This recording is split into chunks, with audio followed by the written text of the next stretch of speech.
All right, welcome to the Team Beyond 4v4 No-Radar Invitational, powered by TeamBeyond.net. My name is Jared Dunphy, alongside my co-caster for this evening, Ryan Infinity, and man, we have a pretty awesome exhibition match going on tonight. That's right, Jared. Tonight is going to be an absolutely fun event. We have $500 on the line, and more importantly, we are featuring no-radar gameplay in a competitive match for the very first time with money on the line. So we have Team EnVyUs facing off against Luminosity Gaming, two of the best teams in the HCS Pro League. It's going to be a stacked, just an intense night. Yeah, and right off the bat, we were talking about who should we start on board with, and you chose Pistola, and already getting, I think, 3 or 4 kills on the board, almost getting that triple kill. Currently has the sniper rifle and DMR in his back pocket, playing pretty aggressive on this flag right now. It looks like that player, Denoxide, did not see him coming. Once again, there is no radar in this show match here. We're going to be doing 13 games all the way through, so it's not going to be a best of 13. We're going to do all of the matches regardless of the outcome here. So still on board with Pistola. We're seeing a pretty nice flag return from the blue team, but Pistola on a killing spree already. Another flag run is going out right now from Luminosity. It's a very hectic game. I'm pretty sure these players aren't used to this just yet. Yeah, no radar is going to make things pretty hectic, and we saw some blue fountain control right off the break from Team EnVyUs. They were able to get in there no problem and initiate that flag run. Beautiful snipe coming out of Pistola right off the break. He's actually holding down an elbow, so this is pretty interesting so far with the sniper. But they've been in this base a lot throughout the entire game. It looks like no radar is making it so Luminosity can't catch them as they're entering blue base. Yeah, I'm going to turn off the outline mode too, so you guys get a better sense of how these players are behaving, because these guys that are not looking at that radar to see if there's a player around the corner or whatever, so we should also kind of experience that as well. So still on board with Pistola. He has a sniper rifle in his back pocket and grabbed that fresh rocket launcher. Envy trying to bring in this flag, but Luminosity's coming in from behind. There's a player in the red base, but Pistola is able to get that cap. But look at this, we might see a counter cap. 3 players running in, but Hook gets a double kill. That flag was shut down immediately. Oh, that's a triple. Let's go on board with Hook. He just died, but let's give him some love because that was a huge triple kill out of him. Yeah, so jumping on board with Hook. I'm trying to, at least. I can't do it either. Yeah, let's there give we go. Let's give Mick some. Oh, you got it? Yeah, I got it now. Yeah, it seems like when he was dead, he couldn't switch over, but we're good now. All right. But yeah, just like that, Luminosity getting a cap, a nice counter cap there. They're almost shut down by Hook when he got that triple kill, but that surviving member was able to continue that run and get that on the board. Naded trying to fight off Hook. Hook was able to get behind him, and even though that scatter shot is extremely deadly at close range, Hook was doing a really smart move there by thrusting backwards and keeping his distance. Now he's trying to answer back with a counter cap of his own, because see those grenades are coming in from all different angles. Looks like this is going to be a flat cap. Yeah, Envy is really taking advantage of this lack of awareness from Luminosity. They've approached their base at least 2 different ways so far. We saw Ola in the beginning of the match with sniper at elbow, and Luminosity pushed into red base through the bridge earlier, and right then they just they entered through elbow once again. So taking a lot of different routes, and this no radar gameplay might be introducing some unconventional strats to get these flag runs happening. Yeah, I mean, typically when we're watching Coliseum CTF, we see a player hang out in the fridge or oven area and lock down those spawns and create that safe flag route. But we're seeing a lot of flag runs down the middle or underneath the rocket area as well. So a little unorthodox. Is not what we usually see, but Victory's going for a relatively standard flag run there, trying to cut down towards the snipe side and tossing it to his half of the map. Currently tied 2-2. There's another player going for that flag. Can open up that scoreboard. There are 3 members alive for Envy, so they might be able to shut this down. LG's taking this in. I'm on board with Nated. Yeah. Nated's carrying the flag in. This might be a 4-minute game. That's it. Luminosity takes game 1 3-2. That was insanely hectic and very fast paced. Nated doing a great job rallying that flag home, but wow, Luminosity taking a fast game. Yeah, that was extremely fast. Nated getting 13 kills on the board in just a few minutes. But yeah, that was just back and forth action. We see one team get control, they start running the flag, and then once they cap it, there's a counter cap, and it was just, yeah, we weren't seeing the traditional setups, but I'm not sure if that was because of radar or if this is just a really bloody match between these two teams. Yeah, with no radar, you're going to see a lot of hectic movement around the match, and that might shift control and make it a little bit harder to set up. Like you said, we normally see people gain snipe control and then push into that cave and try to rally the flag from there. But it looks like it was just straight up slaying, getting traded back and forth until someone was able to get their hands on the flag. So not sure if that was just a very fast paced match between 2 very aggressive teams, or if it might have been radar, making things a little bit messy. So But nonetheless, it was still a very intense game, ending 3-2 in Luminosity's favor. Yeah, it was very hard to keep track of with every single player, just playing their role and making an impact on that game because once again, we weren't seeing necessarily the traditional setup where it starts to slow down a bit. You hold down that one spot and wait for your team to push up. Take down 3 or 4 members, then run the flag. It seemed like the moment they had an opening, they would start running it. And once again, considering that there's no radar, that kind of opens up your flag routes because you can, maybe sneak it out of the base and they won't see you, sneaking through behind the wall or underneath the base or whatever. So we're waiting for game 2 to load up. I'm gonna check to see what that is. It's somewhere on here. Game 2 is going to be Eden Strongholds. And Strongholds, it's all about, of course, controlling those strongholds, of course. And with Eden, we see a lot of different sort of flanks. So it's going to be interesting to see how that works without the radar in play. Yeah, rotating in strongholds is so vital. And Eden is probably one of the better maps to go with no radar just because of the open sight lines, the flanks, the routes are more pronounced. The one thing that can get a little messy with no radar just because of the crazy movement in Halo 5 is that bottom mid becomes a much stronger tool for flanking. You'll see people slide boost through bottom mid and either end up in blue alley or red SMG, and they can traverse the map very quickly. So, that might make things a little bit hectic, a little bit unpredictable, but it does promote flanking. So, there's 2 sides of the coin. The match is going to get a little bit more unpredictable, which some people might say is a little bit too hectic, a little bit too crazy. But at the other end of the spectrum, you can get some crazy flanks with people slide boosting around those corners. Yeah, and you brought up a really good point talking about how bottom mid is even more powerful than before. I mean, one thing that I always see when I'm playing Eden Strongholds, when you're trying to sneak up from the bottom part, like you're clambering onto those different obstacles to get to the catwalk. A lot of people that can see you coming with that radar, but now you have these different routes you can take, and they might not see you coming. There are a lot of different jumps, some standard ones that are actually built into the map, and some other ones where you can do some very clever jumps to sneak up to catwalk. So we'll have to see if that goes into play, because that might entirely change the strategy. Maybe these teams are going to focus on maybe Red Nest and Blue Bend and might make that work, so they have outside control. We'll have to see how it works, though. Yeah, I'm loading into the game right now. I am at 11:59. I'm not sure what your screen's looking like. All right, yeah, I'm on a board with somebody. I can't see just yet. I'm on board with Denoxide if you want to start out with him. I'm cool with that. All right, okay. Ready? Yeah. All right, 3, 2, 1, go. All right, so as I was saying before, Luminosity was able to take game 1, but Eden Strongholds is going to be completely different. When you have that capture the flag game mode, all it takes is to, just take out the enemy team just for a moment, start that flag run. But this is all about maintaining control of the map all the way through until the very end. Denoxide taken down by Pistola, who has that camo. I'm going to jump on board with him and see what he can do with it. Yeah, definitely. I think Denoxide actually just had a really big outplay because, or no, excuse me, Ola had a really big outplay because Denoxide was trying to spray him. He was one shot, and he tried to take him out with his AR, but couldn't find him around that pillar because of the lack of radar. Ola's going to get a nice grenade kill and focus his pressure onto Red Nest. See if he rotates his camo through Red Base. Now, he does get a headshot, and he's going to help his teammate capture Catwalk. So if they can keep putting pressure on this Red Nest, they should be able to get Catwalk and have the blue Catwalk setup. So pretty good so far from Team EnVyUs. They're going to make a rotation through blue base right now, but they don't know where these 3 players are. No radar, challenging and big team fight happening on blue Bend. Ooh. Ola does get a kill, but it looks like Blue Ben did transfer over. So that was pretty hectic, a big team fight, and it looked like it went in Luminosity's favor. Yeah, definitely in LG's favor there. It was kind of even at first, but then that last Envy player was taken down. And yeah, just one thing to notice, typically during a play like that where 2 or more players rush in through that doorway to go to Blue Bend, the enemy team, they can see that coming, and they can just chuck a grenade right into that doorway and bring you all down to one shot or even potentially kill you. But yeah, the LG, they knew that they were coming. They saw players in the blue base. They just didn't know the exact moment. So Envy, they had an opening, but they just lost that fight. That was just pure skill coming out of LG. It looks like they had good communication and targeted the right players at the right time. Yeah, LG did come out on top in that Blue Ben team fight. However, because of that pressure that Ola was applying to Red Nest from Catwalk earlier on, they weren't able to capture Red Nest. So while LG did get control of Blue Ben for a brief moment in time, total control is in the hands of Team EnVyUs right now, and they have Luminosity trapped at tower. Yeah, total control is going to be bringing in a lot of points here. Pistola trying to fight off two players is able to take down both of them with the help of Miquin. So that's still total control in play of Envy here, just racking up these points.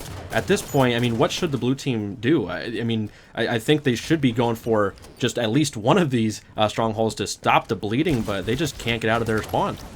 I mean, yeah, it's really tough. For a moment there, they were trapped on security, and now their spawns have swapped, so they're really all over the place. It looks like Envy has them on a really, really brutal spawn cycle. Let's hop on board with Snipedown right now, who does have camo, and he's about to find a player Red Ben. No radar in play, so he's going to get naded out, and he's going to have to disengage. So now would be the time. Never mind, who just got a double kill with the rocket. So LG is still in a really rough spot. They're facing power weapons. They're facing power-ups in the control of Team EnVyUs. It's a rough situation here. It looks like they're going to go for a team fight on Blue Ben. However, Snipedown's playing this real slow. He does get a BR kill on that player outside and another kill coming in for Team EnVyUs. So that Blue Ben push probably isn't going to work out for LG. They had the right idea, but Snipedown making a flank with camo came out on top for Team EnVyUs. The patience out of Snipedown was so impressive. He saw three players, waited for the two in the front to go around the corner, and then he forced an even one-on-one. And a BR versus pistol, I mean, that BR has a huge advantage in that situation. So very, very smart play. If he shot one of those guys in the front immediately when he saw them, that could have made them turn around and he was going to get triple teamed. So once again, I love the discipline and just how he was just waiting for that opportune moment, and it's just working out for him, getting another kill on the board. LG was able to stop the bleeding, but still, Envy is still racking up more points with the 2-to-1 advantage.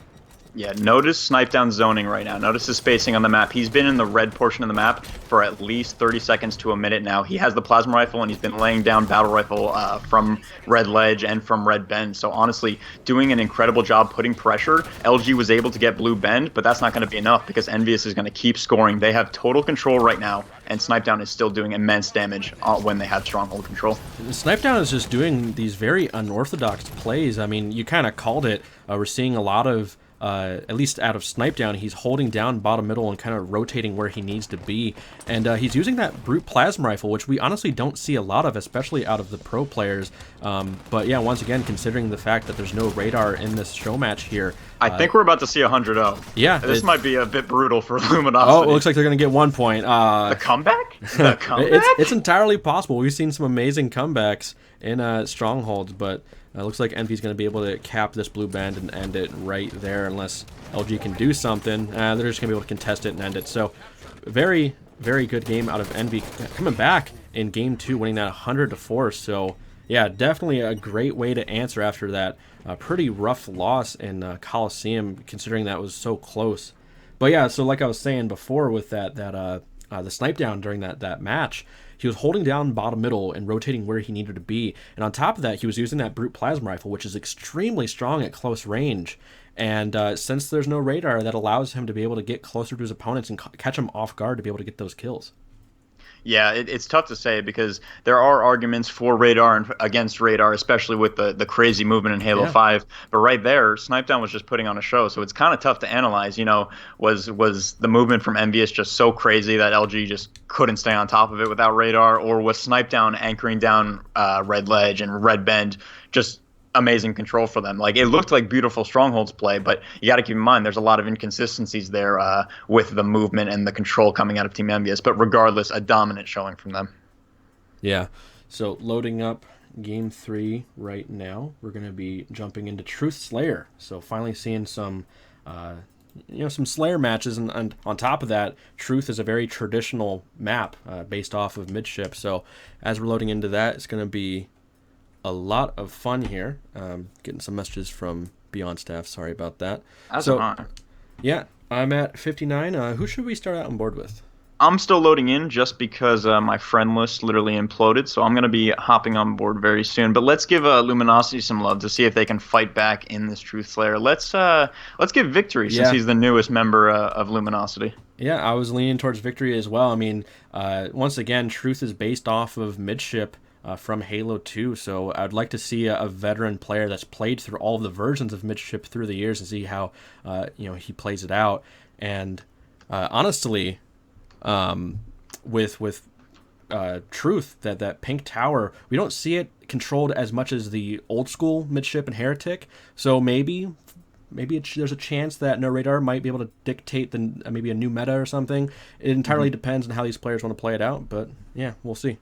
Let's. I'm on board with Victory, so you can count in whenever you're ready, and then we'll talk about the pink tower setup. All right, 3, 2, 1, go. All right, so starting out on board with Victory, we're seeing a lot of players actually rush towards that pink tower. So, yeah, I mean, I guess that's actually pretty standard to potentially get control of that camo. But once we get into that early and mid game, we'll see how it goes. Looks like that was Hook that was able to grab the camo. If he stays alive, I'd like to jump on board with him. Yeah, we can definitely look at some of the members of Envy. It looks like he might be one of the last people alive. Yeah. Ola gets taken down. Mikwin is one of the only people left in Car 2. They're down 1-3 right now, but I want to point out the opening strat between the two teams there. It looked like Luminosity sent only 2 players towards Pink Tower. One of their players entered P2, and Victory held back and played that support role, just doing damage. Neither of them rushed for the camo, and, you know, Team EnVyUs is a very aggressive squad of Slayers. When you think of players like Mikwin, a very tanky, like, entry Slayer, you have Ola, the Wizard, always making mysterious plays and flanks like that. So they went for that camo and they got the acquisition, but I think it did get burned. So they're going to be down. That opening strat from Victory and that other Luminosity player in Pink 2 was very impressive. Ooh, so one of the players, I think it's Mikwin, has the sword. Honestly, the sword might be even more deadly than before because, oh, yeah. I mean, obviously the sword gives you that speed boost and it's just an incredibly strong close-range weapon, and not knowing when that sword player is coming or where he's coming from, that could be extremely deadly, but Victory getting a double kill on the board before Snipe Down shuts him down. Is there any players you want to jump on board with, or do you want to stay with let's go back with Victory just because of that crazy play you just made, but I want to point that out. Victory was actually pink 3 right there, and Envy did have numbers advantage, but they didn't know he was on top, so he was able to drop down, get a melee kill on the one player, and clean up the other guy with an out BR on Pink Street. So the fact that they couldn't find him, Pink 3, because of no radar, you know, they were Pink 1, they were Pink 2, but he was right above them, and that verticality is going to give him a huge advantage, making that pinch and getting that double kill. Yeah, so still on board with Victory, bringing out the old school noob combo there. It looks like Denoxide was able to take down Snipe Down, but Hook answers back with a kill of his own. So far, just a very back and forth, very bloody match between these two teams here. We're not seeing necessarily any weapon control or map control where it just seems like they're going back and forth, just taking each other down one by one. But we're seeing a huge emphasis on the Pink Tower right now. Ooh, that was so close to getting the Bull True. Actually, was he able to connect with that? No, that was actually Nated coming in to take down Pistola. So, yeah, once again, that sword is just extremely deadly on this map. Yeah, the player who had that sword there did make a clutch play to get that kill. However, Luminosity had great positioning right there. I saw them have 2 people in Pink 2 and another player top mid with another player rotating through blue base. So honestly, a good setup, good presence around all of the map, and they caught Envy a little bit out of position. Right now, kills are getting traded all over the map. I'm seeing a lot of isolated 1v1s. A couple players spawning in car tower for Luminosity, and Envy is fighting out of blue base. So it looks like we're going to see a couple players in car right now. They should be able to flush out this bubble and keep and, you know, pull ahead and get a lead in this match. Yeah, right now it's just neck and neck with, well, LG getting a slight lead here, only up by 1. They're trying to collapse onto these Envy players that are trapped in the blue base. Victory X was pushing in with Denoxide, but after Denoxide was taken down, Victory backed up, but there was a player behind him. So Victory trying to make a play there, but Envy was just able to shut that down completely. Yeah, Snipe Down does have sword right now, Pink 2. I think he's about to get taken down. No, he does. Let's hop on board with Snipe Down because he does have BRP3. This is going to be absolutely huge. Luminosity does have an opportunity to push Pink Street here. I don't believe Snipe Down. No, he did. He does know that player is P2, so this is going to be a huge 1v1 gunfight. He does take that player down, so EnVyUs is going to maintain control. That's a double kill for Snipe Down. Triple kill for Snipe Down, killing the player bottom red. Huge play out of him. Oh, can he get the over? That would have been amazing. But, as I was saying, Envy maintaining control with Pink 2 right there because of Snipe Down's great slaying. So great job, great awareness. You know, they couldn't see those players approaching Pink Street on radar. They had to have good communication, and Snipe Down's amazing gunplay just helped that out even more, maintaining that pink control for EnVyUs. Yeah, Victory going back to Pink 2, just spreading damage across the map, getting it, that double kill and also getting an assist, almost getting that triple there. But looks like LG, they're trying to claw their way back into this, only down by a little bit. Victory going for that storm rifle. So once again, like I was saying before, without this radar on, you can't tell when a player's sneaking up behind you or if they're going to be right around the corner. So I think that just makes the close quarters weapons even more dangerous than before. We're already seeing it with the sword. Haven't seen much of the storm rifle just yet, but I have a feeling that we're going to see a lot of damage coming out of Victory X here. And just as I say that, he is taken down by an EnVy team shot. That's Pistola and another EnVy player taking him down almost immediately. I believe that was Snipe Down, getting it perfect on Denoxide. So I'm going to open up the scoreboard really quick. Let's give Miquin a little bit of love. Currently has 10 kills and a camo. Just got that fresh camo just a moment ago. Has that noob combo, but the sword is on the map. Just freshly spawned. Looks like he's pushing in towards that bubble. There's Victory down to one shot, trying to get him, and he's able to take him down right before Native takes him down. Yeah, that's a 2-to-1 trade for them. That's definitely a good thing because the entirety of Luminosity was pushed into both bubbles, and they had the chance to push into both of those bases. However, EnVyUs, with that plasma pistol from Miquin and that camo, they were able to win that team fight on the, I believe it was blue bubble.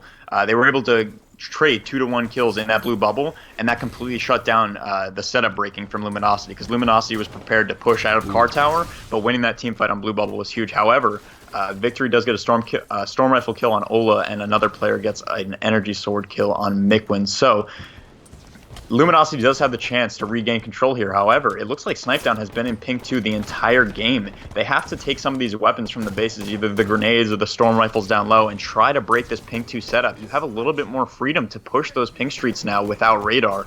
So I definitely like to see them rotate one of those storm rifles up through the pink street and try to get Snipedown out of pink 2, because he's just doing so much damage in that position. We're seeing a lot of players down low on the bottom middle area, maybe in the basement as well. I'm not sure if that's because of the no radar. Maybe it's a little bit safer that way where players aren't looking down there. Not sure exactly what these players are thinking, but still, EnVy with this considerable lead, I guess it's working out for him. Yeah, and just as I said that, bringing a storm rifle into pink 2, Denoxide literally did that and flushed EnVy out of pink 2, so they have a chance right now. I believe they did just get car control as well. Luminosity is fighting out of both towers right now. I think they need to improve their communication just a little bit, because I saw 2 different team fights happening at the same time when they easily could have flushed EnVy out of that. Miquin does get another kill on red pink street, so it looks like Team EnVyUs is going to be pulling away in this match. Fuel Rod is up, but they only need 2 more kills to close this Truth Slayer out. Yeah, just 2 more kills to go, and we're seeing LG just spread out all across the map. So it looks like we're not going to be able to see a very strong team shot from them. EnVy pushing in on that final player behind the wall, and Hook ending the game with a double kill. So yeah, LG trying to make a comeback there at the end, but once again, like I was saying before, they were kind of split apart, and they weren't able to get that team shot going, and EnVy just completely shut them down. Yeah, EnVy, honestly, the name of the game there, it was all pink control. Snipedown and Miquin were both doing great rotations with that battle rifle. I think I saw a battle rifle in the hands of an EnVy player throughout the entire match, so definitely great weapon, rifle control, and pink 2 control throughout the entire match. And I believe they had at least 2 or 3 camos as well, so definitely control was given to EnVyUs throughout the entire game there. It looks like Luminosity couldn't find their footing when they kept spawning in the bubbles. Maybe I would have liked to see them try to grab that carbine and, kill that player pink 2 from top mid or something like that. But definitely they kept getting those split spawns and trying to push through the bases, and it wasn't working out for them. Yeah, and one thing I will touch on, we've gone through, 3 games in about 20, 25 minutes or so? Fast-paced. Yeah, so these are extremely fast-paced. And I guess there's an argument that can be made on both sides, because some people, they like the slower, more tactical Halo. But then, when it's very fast-paced, then that composure and playing it cool and having an effective strategy really goes a long way. So going into this next game, I believe we're playing Fathom CTF. So once again, this is going to be all about locking down those spawns and being able to run the flag. And if Coliseum CTF was really showing us anything, this could end very, very fast with a lot of counter caps. Mm-hmm. Yeah, Fathom is noted as being one of the slower paced flag games. We see a lot of standoffs, a lot of tie games, replays, stuff like that. Oh, hold on, I got to rewind my thing. I started playing by accident. Yeah, Fathom is noted as one of those capture the flag maps that can kind of get a little bit stalematey, it ties too frequently, stuff like that. But with no radar, it might speed things up a little bit. We might see a little bit less camping in the tree houses. It might be a little bit easier to push through the elbows, stuff like that. So definitely could see a very fast Fathom CTF as we load into this game. All right, so yeah, whenever you're ready, we can jump into this. I'm going to start out on board with, I believe this is I'm going to start on board with a quit the build because Halo 5 froze on me. Okay. So just give me a brief moment. I should load up very quickly. All right. So yeah, while we're waiting for Ryan to fix his game, yeah. So once again, we're going to be doing Fathom CTF. Envy currently leading this 2-1. We're going to be doing 13 games all the way through. So yeah, Fathom CTF. It's going to be very, very interesting because, like I was saying before, looking at the previous version, at least basing it off of the HCS matches, we've seen a lot of stalemates. Not sure if you want to say it's the map or the sandbox or what it is, but maybe this will be able to open up the map a little bit more in a way where players can sneak around and potentially maybe sneak the flag out of the base, or get behind those players and get a double kill or triple kill. I mean, we've already seen Pistola, who can even snipe down, do that several times already, where they're sneaking behind enemy players and almost getting a triple kill on the board. So yeah, I mean, it seems like these individuals, they can do a lot on their own, where they can run around without any teammates and make a play happen, which opens up the map for the rest of the team. It's just, I guess once again, we're gonna have to see how it plays out between these two teams because every single map and game type is completely unique. Yeah, I think one of the big things to keep an eye out for is definitely camo acquisitions in this game. With people clambering up top mid, you're not going to be able to see that on radar anymore. So some people might go for some faster burns or grabs on that camouflage and definitely acquire that more frequently. And as I said earlier, definitely keep an eye out for those elbow pushes. It's going to be a lot easier to push in through elbow, push in through small door, and get those flag grabs started. Whereas prior, you used to be able to camp those small like choke points and really shut down those flag grabs. So as I am loading in, I'm at 59 right now. Let's give some love to Nated. I saw some requests for him in the chat. Let's give Nated some love. All right, I'm ready to count in whenever you are. I think I'm on my I can't see the actual players yet, so you I'm just trying to press play just a little bit. yeah. Push it There forward. we go. There we go. All right, now we got it. All right, so you ready? Yeah. Okay, 3, 2, 1, go. All right, finally in this, on board with Nated in this Fathom CTF match. Pretty standard rush here, going for that light rifle and watching over that railgun. But looks like one of the players from Envy was able to grab that. That is Hook, but they trade kills. So that, I'm not sure if that railgun fell off the map or if it's on that platform. Looks like nobody from LG is going to be going for it just yet. Still on board with Nated, just sprinting out of the base. Looks like he's going to see if that railgun is there. And it is, so he has a pretty stacked railgun. And yeah, typically when we're watching Fathom, you're going to have that railgun top middle lock down those spawns. But once again, there is no radar in this exhibition match. So maybe playing on the lower half of the map allows you to make these sneaky plays and catch players off guard and get that easy railgun shot, because that's the main thing about the railgun. You want to make sure you catch people off guard and have that extra half second of time to line up your shot and charge it.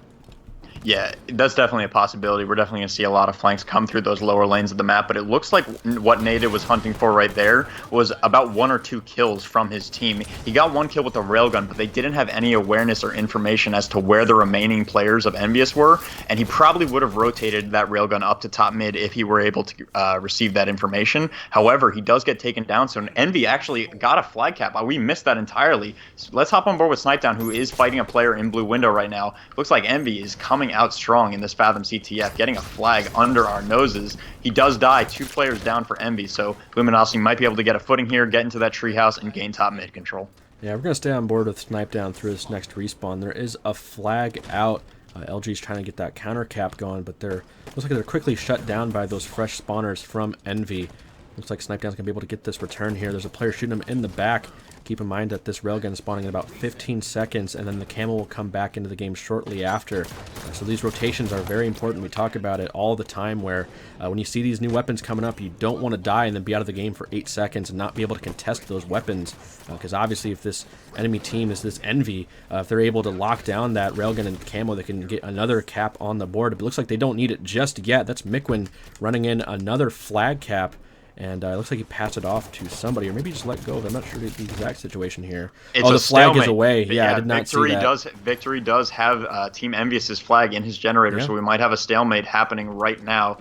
Looks like he's going to drop this flag, and they're trying to get a footing. I believe L-Town is trying to gain control of Blue Treehouse. However, Team EnVyUs already does have possession of top mid, so they're going to be raining down damage. Who gets a kill on Nated with a railgun? However, they're going to clean out top mid. Victory is looking for this kill. He's getting pushed. Now, this is going to be really interesting because Generator is normally one of those areas where it's very cat and mouse gameplay. However, he does get taken down by Snipedown. So Snipedown opted to just very aggressively push into blue base and get that return. Team EnVyUs might be able to put this cap away thanks to Snipedown being aggressive and getting that flag return. Yeah, I'm on board with Nated right now, currently holding on to the flag, but there's a player just jumping on him right now, trying to stay alive here. That is Hook shutting down Nated. Hook is one shot. Can he get the return? It looks like he is going to. So looking back over on the red side, looks like that is going to be Victory X getting... Ooh, there's actually another yeah. pull. Wow, this is crazy. Now, this is what I wanted to talk about earlier. People keep sneaking into those elbows. I saw Denoxide playing the role of the defensive player in the garage earlier, and Mikwen just ran in, grabbed the flag, and started running at Pit. Like, he really couldn't tell where Mikwen was coming from. And right there, it just happened again.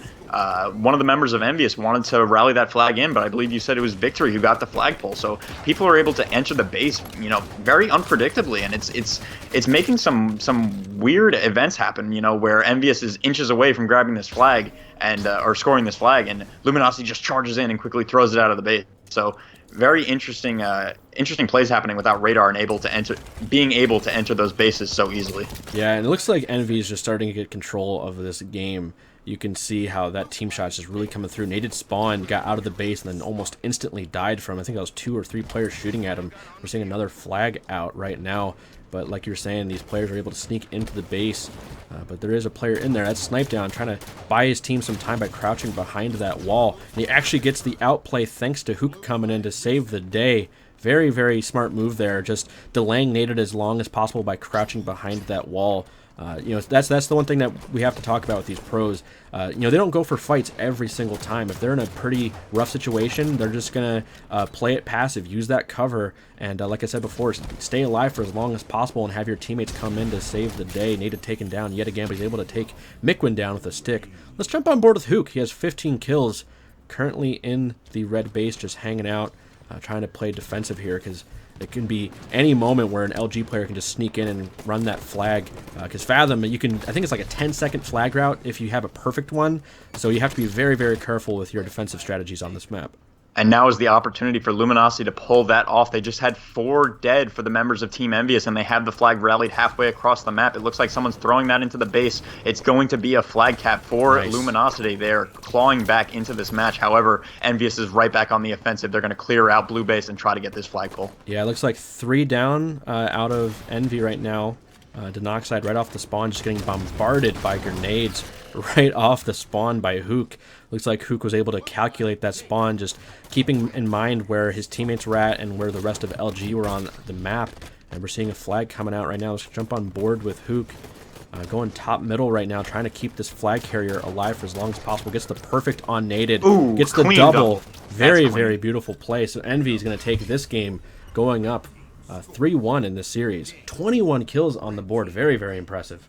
Yeah, huge slaying out of Hook, and he demonstrated it right at the end there. Those players were trying to shut down that flag run, and they honestly did have top mid control. They had the bridge and they had top mid, and they definitely could have cleared out that flag runner with a ton of damage, but Hook able to sneak up behind them with a flank from Blue Treehouse and take both of them out, securing that flag run. So definitely a nice flank coming out of Hook to end that game 3-1. Yeah, so we're waiting for this next game to start. Not sure how long it's going to take, but this next one's going to be Rig Slayer.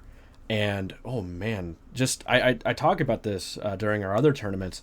With the rig, there are so many different routes you can take. There's all these different hallways and jumps, and that's going to be very, very interesting because you're going to have 4 teammates or 3 teammates on the map, 4 total. But you can only look at so many different spots at once. So like we were saying before, this might really allow those sneaky players to get behind enemy teams and get that flank going, get some kills on the board. And I don't know, typically with the rig, at least if you look at the old meta, that bunker setup was very, very important, but now we're starting to see more players move around the map depending on which weapons are on the board. So yeah, I'm not sure if Radar is going to change the meta a ton, where we're going to see teams go back to that bunker setup so that they at least know where the enemy team can come from, if we're going to see that very aggressive, free flow kind of match. I don't know, we'll have to see. Yeah, there's definitely been a huge meta shift on rig, and it's honestly very flexible now, which is a great thing to see. You want to see a lot of viable setups come out of Slayer maps in Halo competitive gameplay. And like you said, it's definitely a question of whether they're going to be pushing bunker or trying to opt for that yellow corner, kind of white corner long haul sort of spawn trap. If you can spawn trap the enemy team at nest, that's a huge advantage. And you're definitely going to want to be controlling tower 2, engine 2, white corner, those major choke points to block anyone who tries to push into the inner portion of the map. And rig, I've always thought, is definitely one of the maps that would be improved by No-Radar. Some maps it's a little bit too hectic, like Regret or Empire, where you can really get those lanes just covered very quickly. But on rig, when you have these tight corners like approaching engine 2 from nest, you can go from underpass, grab that SMG in engine 1 and hop right up. Normally anyone who is in engine 2 can see you on radar and can shut down that push. So definitely some of these cutoffs are going to be opened up a little bit to those players like Mikwin, to those players like Ola, who can be very aggressive and make those openings for their team.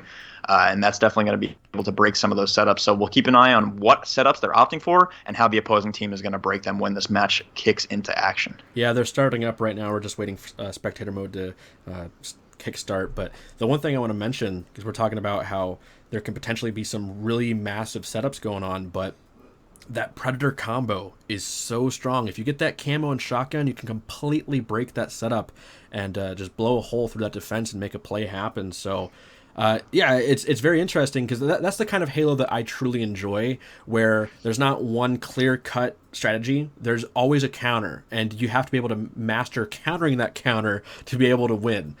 So like I was saying before, yeah, the setups can be very huge, but there are a lot of windows to break that. So yeah, we're still waiting for this to load up. But in the meantime, yeah, Envy is up, I believe, 3-1 in this series so far. We're doing all 13 games all the way through.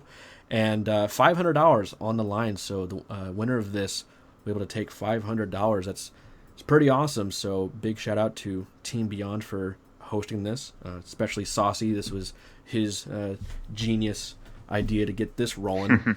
But anyways, so yeah, still waiting for spectator mode. I believe they're getting into it right now. Just spectator mode's not ready just yet. There's a little delay. I think it's like a minute or two. Yeah. But yeah, what else can we talk about with the rig? I mean, we talked about the camo, we talked about the shotgun, the potential setups. That sniper rifle can be huge too, because you have to have really solid awareness and know where to look at what time. Yeah. That communication is so important, because a lot of teams, we talked about this during the 2v2 tournaments and even the 4v4s. Communication is so damn important, because a lot of teams, they just call out. They just say, okay, top, middle, bottom, middle, red flag, blue basement, whatever. But communication is so important, where you actually say, okay, this guy has this weapon, like Naded has snipe and he's doing this, or you're telling your teammates, I'm going over here to do this. Like, that communication is so important. You have to make sure you do that, and that can really go a long way. If you know your teammate has a sniper rifle, you need to make sure where you know that the enemy players aren't at. You can say, okay, I know these guys aren't in white hall or white corner, so you might want to look somewhere else. So yeah, once again, that is just so important when it comes to this kind of match, because radar, that's just one thing that we're removing that allows these teams to have a little bit less intel to work with, so that requires more communication to come out. Yeah, the points have been established for a very, very long time. Radar prevents flanking, it promotes campy play, it strengthens autos. But in Halo 5, for the first time, there is an argument to keep radar in because of that really, really fast movement. If you think of a map like Empire, you can be from red bend to blue bend in 2 seconds, whereas in other Halos, it would take you like 10 seconds to walk there with no sprint and no abilities. So, players like Spartan, they recognize that this movement can sometimes just be so insane and so unpredictable that it can get to just uncompetitive levels of play sometimes. Now, it's for the community to decide and for 343 to decide, but there are definitely pros and cons to radar and how we approach Halo 5's gameplay. But rig is definitely a map that I think is gonna thrive from no radar gameplay, especially those cutoffs. You talked about the sniper rifle and how we're gonna set up like that. Actually, let's hop into spec mode. That's my fault. Spec mode is loaded up. But as we look at who grabs the sniper now, we talked about the meta shift earlier, how we've seen more teams opt to bring that sniper towards yellow corner and just watch that carbine spawn. You can watch long haul. That's a clean line of sight that no one can really approach. Yeah. And the one way that people were really able to break that sniping meta was to push through back rail, the place behind bunker. But now that you but you used to be able to just watch your radar to see if anyone was approaching from basement or back rail. But now that there's no radar, that sniping on yellow corner could be even stronger because you can just watch these 3 lanes. Excuse me, you can watch these three lanes, but it might be a little bit weaker is what I meant to say, because someone can push you and you won't have radar to defend yourself on that yellow corner. So that's definitely a thing to keep an eye out for. I am loaded in now. Let's give some love to Denoxide. We see him make plays in the Astro Spartans 2v2s all the time on this map, so I'm definitely excited to see how he approaches this no radar Rig Slayer gameplay. All right, we can jump into this in 3, 2, 1, go. Yeah, so we were saying before, well, I mean, a little argument against what you were saying, like you were talking about how, autos, they're very strong in radar gameplay, but at the same time, and if you have no radar, but you have really good awareness, you can know when there's a player around the corner, and you can use that suppressor, like you're seeing Denoxide right now, just shredding these players. We don't typically see that suppressor in play, bringing 2 players down to no shields because I'm unable to clean up those kills. Look at the scoreboard here. Mikwin currently has the lead in kills. I'm going to jump on board with him. He has that sniper rifle, missing that first shot on the player over there in long haul, but still plenty of ammo to get more kills on the board. I'm not sure if anybody has that camo yet or if that was shut down, but we see Hook with that plasma caster. So it looks like overall EnVy has the advantage. Yeah, EnVy coming out. Oh, wait, no. Ola does fall off the map, so being a little bit too crafty there. Luminosity is going to gain the lead because of that suicide. And Denoxide making huge plays Engine 1, so notice that right there. One of the players of EnVy has probably got a call out or recognize that Denoxide was down there, but he didn't know his exact location, so Denoxide was able to get that Splinter Grenade kill and clear out at least one of those players in Engine 1. So right now, Luminosity is trying to push towards long haul right now. They do have bunker spawns. However, a big fight's going to come out between Denoxide and that player in Engine 1. That's going to be a trade between Mikwin and Denoxide. So Engine 1 is going to be completely open, and now EnVyUs does gain control of bunkers. So if they can set up right now, gain control of those cutoffs, and be very aware and communicate properly, they can gain the lead here. That was very interesting from Mikwin from a few moments ago. He was getting pinched. It looked like he knew he was getting pinched from 2 different areas. Oh, there's a player behind him trying to go for those no-scopes, but he is taken down.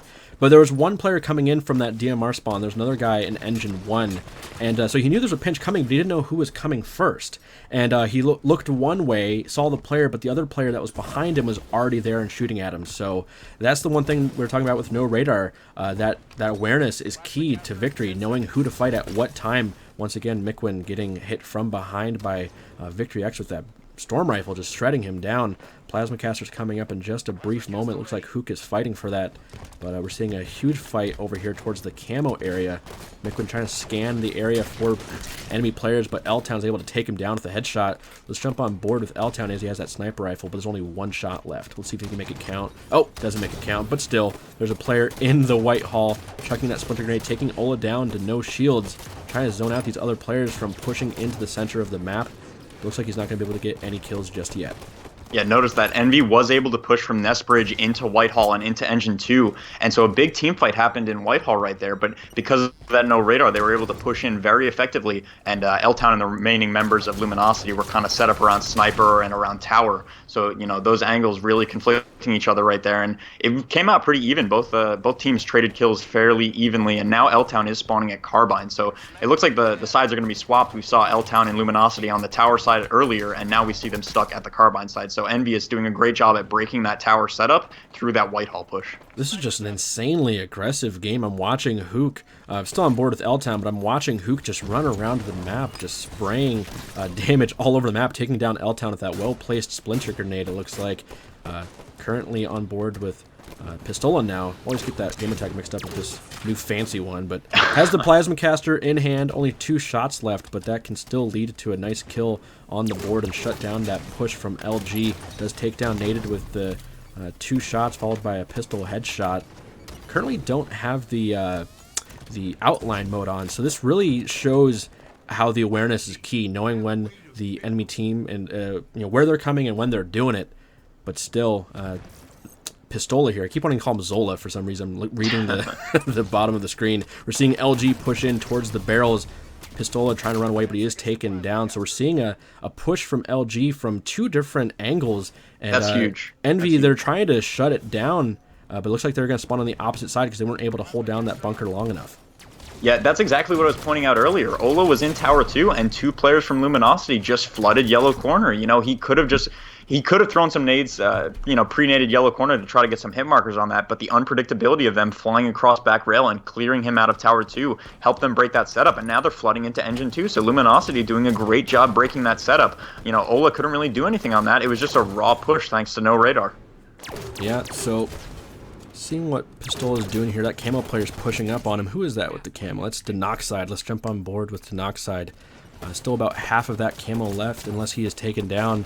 This is a good opportunity once again for LG to push into that setup from Envy here, trying to zone out that player with the Splinter and fight someone else. Very smart move, but that player jumps over that Splinter and runs into another one from Denoxide. So that's 2 kills on the board for LG as they take this lead. Denoxide almost taking down that red player. So I'm liking this. Typically when we watch LG, they have this huge opportunity and it usually falls short. Maybe it's because of the strength of the other team just shutting them down, or maybe there's a communication error, but that was a very solid play. They're getting 3 more kills on the board. It just looks like they have control of the map in general.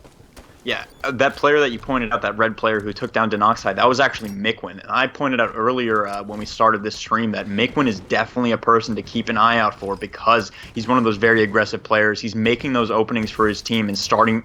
He might die, he might get 1 kill or just put some damage in and die, but he's going to be the one that starts that setup break. And we saw him do that when he pushed in and killed Denoxide in Whitehall. However, EnVyUs decided to cycle back and try to spawn kill them at Carbine, and LG was able to take them down and get 3 players dead on Team EnVyUs. So it looks like more kills are getting traded out. Mikwin gets a shotgun kill on naded, and he's going to be able to hold down Engine 1. So it looks like Team EnVyUs regains control of the inside of Rig. Yeah, and just an observation, maybe it's because of Rig, I'm not sure, but we are seeing a lot of close quarters weapons being used, whether it's the shotgun or the assault rifle, storm rifle, SMG. We're seeing pistols used, but only at certain angles where they have those long sight lines to work with. But since this map has so many of these close quarters areas and narrow hallways, we're seeing a lot of the players stick to that assault rifle. So not sure if that's necessarily a bad thing, but we're seeing one of the Envy players with that camo. That is Snipe Down. Let's jump on board with Snipe Down, getting 2 kills on the board with plenty of ammo and camo to work with. Yeah, automatic weapons and close range weapons, they're an interesting topic. I know we talked about Native when we were discussing our 2v2 settings. We recently changed those for the Astro Spartan circuit. Native was saying that with automatics he prefers radar because it's just way too easy to just fly at someone and you don't know what weapon they're going to have when radar is disabled. They don't know what weapon they're going to have, so someone can just fly at you with an AR and you could be sprayed down in a matter of seconds. But on Rig, it's kind of map dependent, because Rig has very tight cutoffs, very tight corners that you turn around. We saw Mikwin get that shotgun kill in Engine 1 earlier, and that's definitely one of those areas where an AR can be in your face. It can really catch you off guard. But we see Snipe Down set up with Sniper here. So in the same vein, some precision weapons are going to come out because you might want to opt for your pistol or your rifles because those are more consistent at all ranges, whereas the assault rifle or the shotgun is only viable at those closest ranges. And now when they have Luminosity trapped at yellow corner, so setup and weapon control coming out of EnVyUs here, looks like they're going to be able to close out this match. Yeah, towards the end of the game here, as we were talking about that, I'm noticing that Envy, they're starting to stay near the bunker. They're keeping their distance and keeping those pistols out, so when there's a push coming, they're able to get that nice team shot and take down these players immediately. But the moment LG is able to get into close quarters and they have those autos or close quarters weapons out, that's when they start taking them down. There's 2 kills on the board for LG, only down by 3 now, down by 2, and down by 1, so they're making a run here. Let's jump on board with somebody from LG. I'm going to jump on board with Denoxide. He's pushing in towards a player on the bunker area, unless he's just seeing things. Turning his attention over to Tower 2. Looks like he's maybe getting some callouts and just scanning the area, but Envy needs 3 kills.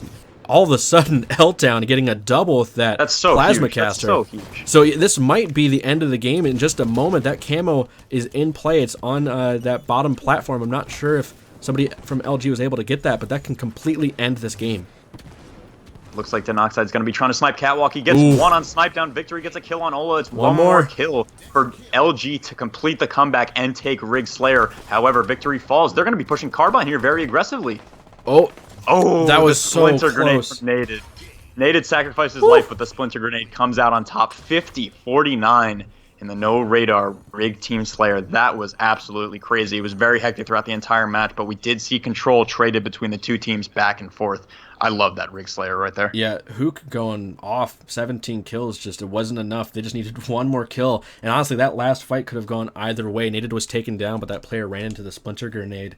But yeah, very, very impressive game there from LG, because we were kind of counting them out, and then they just made some very interesting plays. They're just randomly getting like 6 kills on the board in a matter of seconds. And yeah, I mean, the one thing I wanted to touch on when I was talking about towards the end of the game, we saw a very distinct playstyle where before it was the players, both teams, just running around fighting with different weapons. But towards the end, I think the players kind of realized, okay, let's use these pistols at this area, but if we're going to push, we need to have the autos and the close range weapons in this area. And so, yeah, LG, they made that push in the tower. I believe it was Denoxide that had that assault rifle out. He was able to punch a hole through the defense and then just opened up. And then L-Town got that plasma caster and just made so many plays happen. So very tactical play there, and I loved watching that. Yeah, definitely. We saw a lot of different types of play come out there. Like I mentioned earlier, Mikwin charging into that Whitehall to take out Denoxide, and another player charging Ola when he was Tower 2. 2 players pushed into the yellow corner and took him out. So those are the moments where No Radar is phenomenal, because you have more opportunity to push, you have more opportunity to break setups, but then on the other end of the spectrum, there's those chaotic moments where players are just flying across the map. And, you know, Halo has always had a little bit of predictability to it, a little bit of Halo's always been a relatively slow-paced game in the nature that you can communicate with your teammates and kind of figure out where the opponent is. Whereas now with No Radar, sometimes you'll see players just flying across the map, all willy-nilly. So definitely different types of play coming out in Rig Slayer, and Plaza Strongholds is up next. This is going to be an entire different ball game. Yeah, so we should start out on board with somebody from LG after that, and very impressive game. I'm on board with L-Town if you want to start out with him. He made some very clutch plays in the last few moments of the match. But yeah, this next one, we're going to be jumping into Plaza Strongholds. And yeah, once again, it's going to be very interesting, because the strongholds themselves, that's in close quarters areas. We might see those assault rifles come back out, but the majority of the map, there's a lot of very long sight lines. So I feel like when you're defending the strongholds and you're watching the spawners run in towards your strongholds, you want to use that pistol. But the moment they get close, that's when you know you want to pull out the AR. But man, just thinking about it, there are a lot of unique routes. Once you get towards the inner part of the map, there's all these different routes you can take, but on the outer edge, it's just a pretty linear path. So yeah, controlling the map and knowing those spawns will really go a long way in this. Yeah, we're going to be keeping an eye out on Hotel and Lift throughout the entire game. Yeah. That portion of the map is very, very difficult to approach through when you have radar enabled, primarily because anyone can shoot you from S4 or Blue Window if you're trying to push like behind Garbage Truck to get towards that lift. But if you can make it to lift with no radar, that means you can lift up at any point. You know, if one player sees you moving down there, just one red dot at that lift area, you can get completely shut down. But now lift and hotel are going to be a lot more approachable with radar disabled. So maybe Nest might get traded a little bit more frequently in this game, and we might see a lot less cat and mouse gameplay when the team fights happen bottom mid. So definitely keep an eye out for Nest being traded back and forth, and definitely the team fights bottom mid. Those are my 2 things to look out for in this Plaza Strongholds. All right, so you're at 59? Yes, sir. All right, 3, 2, 1, go. All right, so once again, starting out on board with L-Town, keep an eye on bottom middle. Looks like he's going to... Ooh, this is a very interesting route here, trying to catch these players off guard. We're seeing a lot of movement on the lower halves of these maps, maybe potentially to catch these players off guard and hit them where they don't see it coming. But that's 4 down for Envy right off the bat, so LG has an opportunity here to get that 3 total control of this match. We're seeing the Envy squad spawn over there in the hotel area, I believe that's what it's called, and L-Town is able to secure that last stronghold, so we're going to see a lot of points coming in from LG for a brief moment.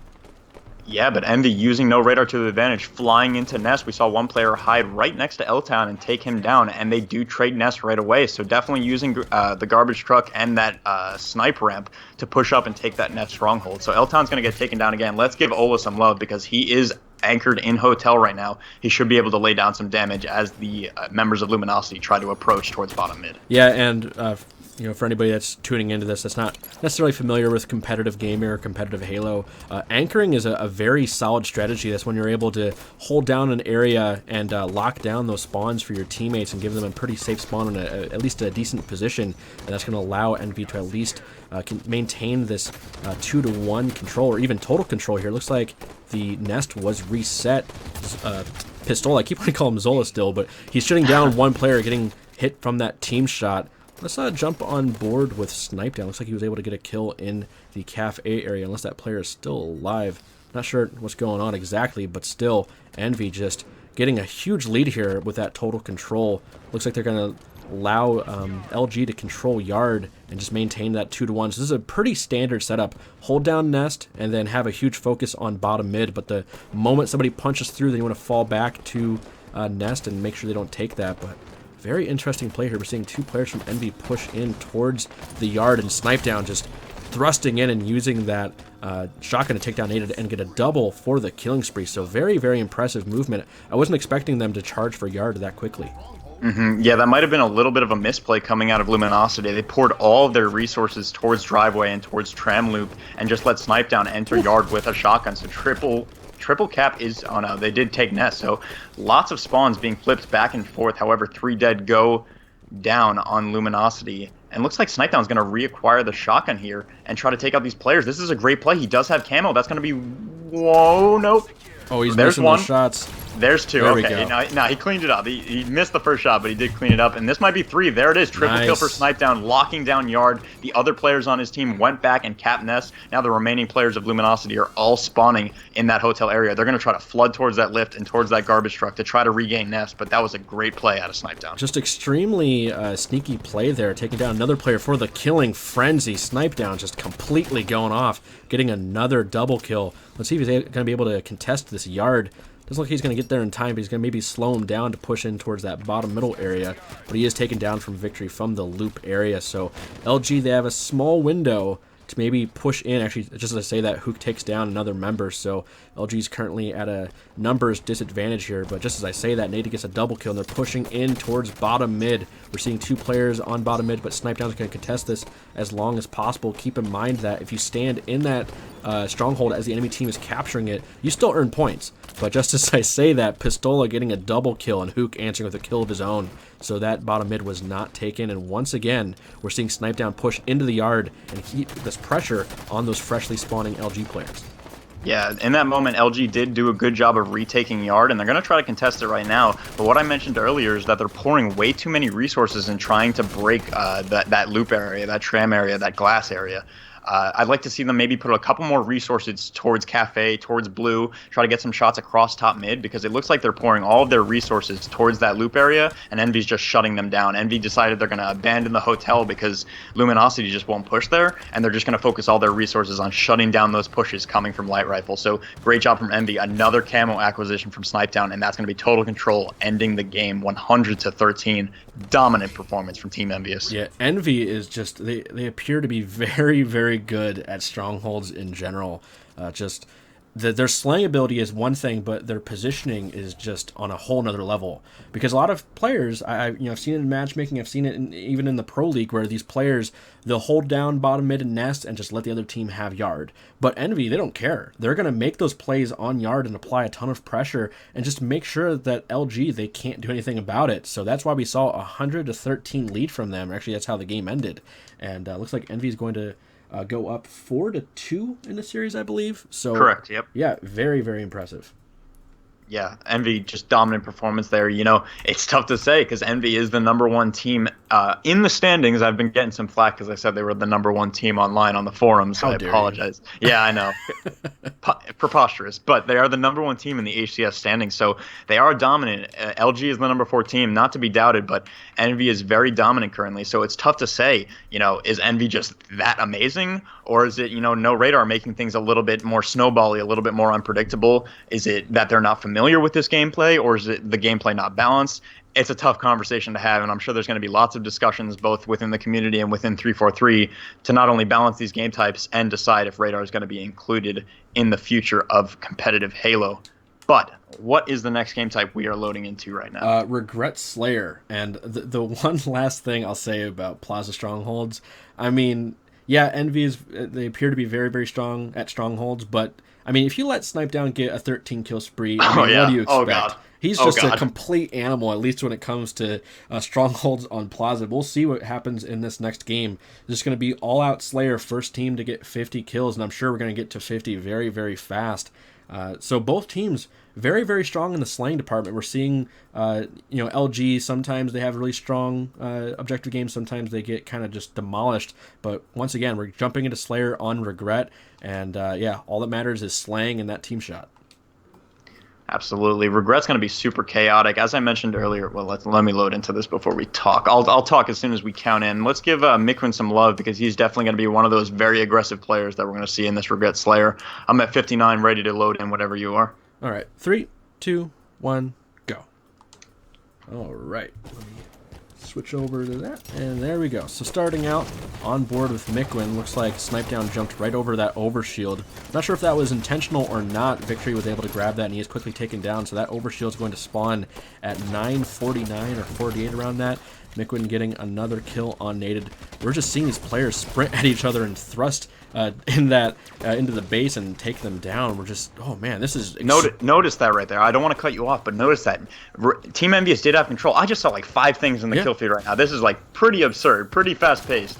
But Miquin did have control. They had like 2 dead, and someone just slide boosted right out of blue base and killed Miquin. So a little bit unpredictable there. You know, it's tough to say. Like, did he deserve to get killed there? Did they have control? Did he have bad positioning? Was his awareness not there? There's a ton of factors, a ton of moving parts in play to decide, what's balanced, what's the best. But right now, it looks like Luminosity is getting slayed out of red base right now. Team EnVyUs is going to have control as they collapse into this last player. Look for the remaining players of Luminosity to be spawning back in blue base. Miquin's going to cycle back and gain control of P2 here. Looks like Luminosity still has not decided where they want to push. They have 3 players in car right now, and it looks like this will be a huge team fight on blue Rampart. So Miquin's going to get a melee kill here, perhaps. Yeah, he gets the AR kill, and it looks like Hook did get a perfect kill on that car side. So it looks like Team EnVyUs is coming out on top in this blue team fight. Yeah, so 13-8 right now, still on board with Miquin. That's going to be another kill for the double. Trying to hunt down that triple, but opts to grab that BR and scatter shot instead. I don't blame him. Going to be able to get more kills unless that grenade comes in right on his feet. Oh, so close to getting that shot, but Denoxide shuts him down.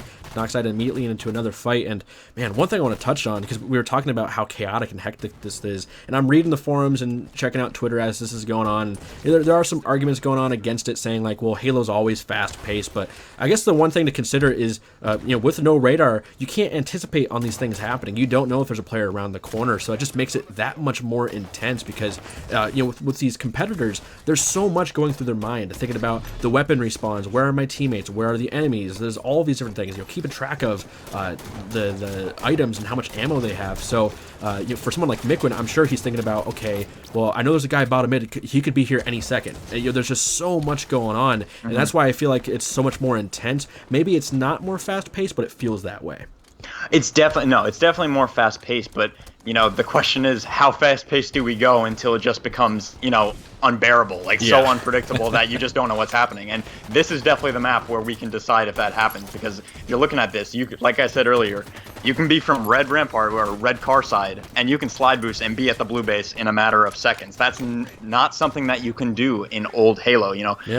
As we said earlier, the community likes no radar, less camping, less automatics, more awareness. But you have to keep in mind these maps were designed around control and around these abilities. And when you fly across the map with these incredible speeds, sometimes it can just get so unpredictable. So that's basically the debate that's going on between all these moving parts and all these factors. So definitely look at how these players are flying around these maps and abusing these abilities with no radar in play. Miquin does gain top mid control right now, so it looks like no one's flying right now. It looks like they're going to try to collapse on Luminosity, but great push out of Luminosity, pushing red P Street and taking down Miquin. They should be able to push out here and gain control. No, I'm liking how Luminosity, they're grouping up and they're able to get that massive team shot. I mean, you saw how Miquin was taken down almost instantly, but when you're grouped up like that, when you have a Snipe Down running around with a scatter shot and then Hook had that plasma caster, especially the plasma caster, you don't want to be grouped up for that. Yeah, definitely. You got to keep an eye out for all these power weapons. An OS player charging you is going to be extremely difficult to combat. Scatter shot is going to be extremely difficult when someone's waiting around the corner for you, etc., etc. Lots of weapons and abilities to keep in mind in this Regret Slayer, but it looks like Team EnVyUs has a grasp on that. They are leading heavily here by 15 kills. Yeah, so, I mean, usually I want to switch on board with other players, but Miquin is just completely going off. Actually, let's go to Hook. He currently has the most kills in the game, and it has that Plasma Caster. Looks like Pistola has the Overshield, so, yeah, Envy, they have control of the map, and they're just getting more and more control of it. By getting that Plasma Caster and Overshield, it's going to open up the map more for some, unique pushes and whatnot. So, Hook doing a pretty interesting shot there with the Plasma Caster. You don't see that too often, making a push towards the pink area, but he is taken down by Denoxide after accidentally shooting himself a little bit. Yeah, that's a rough thing there. He probably would have killed that player too. He had him trapped Q1, but he just caught a rough piece of geometry, bounced the Plasma Caster into his face, and got taken out when he was absolute. But he's got a little bit of a lead to work with here. They're very flexible. They have Luminosity on their heels as he approaches this Car 3 area. Yeah, so looks like LG, they're having a little rough game. I'm not sure if it's LG or if it's Envy just playing extremely well. I mean, we know Envy is very deadly when it comes to the slaying department, but at the same time, you look at LG's roster, they have also some very tremendous players that can really go off at any moment. But looking at this right now, I mean, what do you think is the main factor for this kind of lead? I think it's Envy. Like I said earlier, they're one of the most aggressive teams in the league. When you think of players like Hook and Miquin, very aggressive with their movement, very aggressive with automatic weapons, amazing shots. Snipedown is probably one of the more passive players on that team, anchoring down with a battle rifle or any rifle in the game, really. But when you look at players like Ola, Miquin, and Hook, just that aggressiveness really can be capitalized on with no radar. So I think that's why they're leading so heavily as they close this game out. They only need one more kill to end this Regret Slayer. Yeah, I don't think we're going to see a comeback in this one, as Snipedown actually ends it with an assassination, so very, very impressive from him. Across the board, I mean, the stats from Envy just pretty solid. Looks like they had a pretty decent team shot going on, but you can see LG just having a pretty rough game. Just getting shut down constantly. I mean, there's so many different factors that could have gone into, like maybe their shots weren't as solid, maybe they weren't controlling the Overshield as much, but still, Envy takes that win, and they go up 5-2 in the series.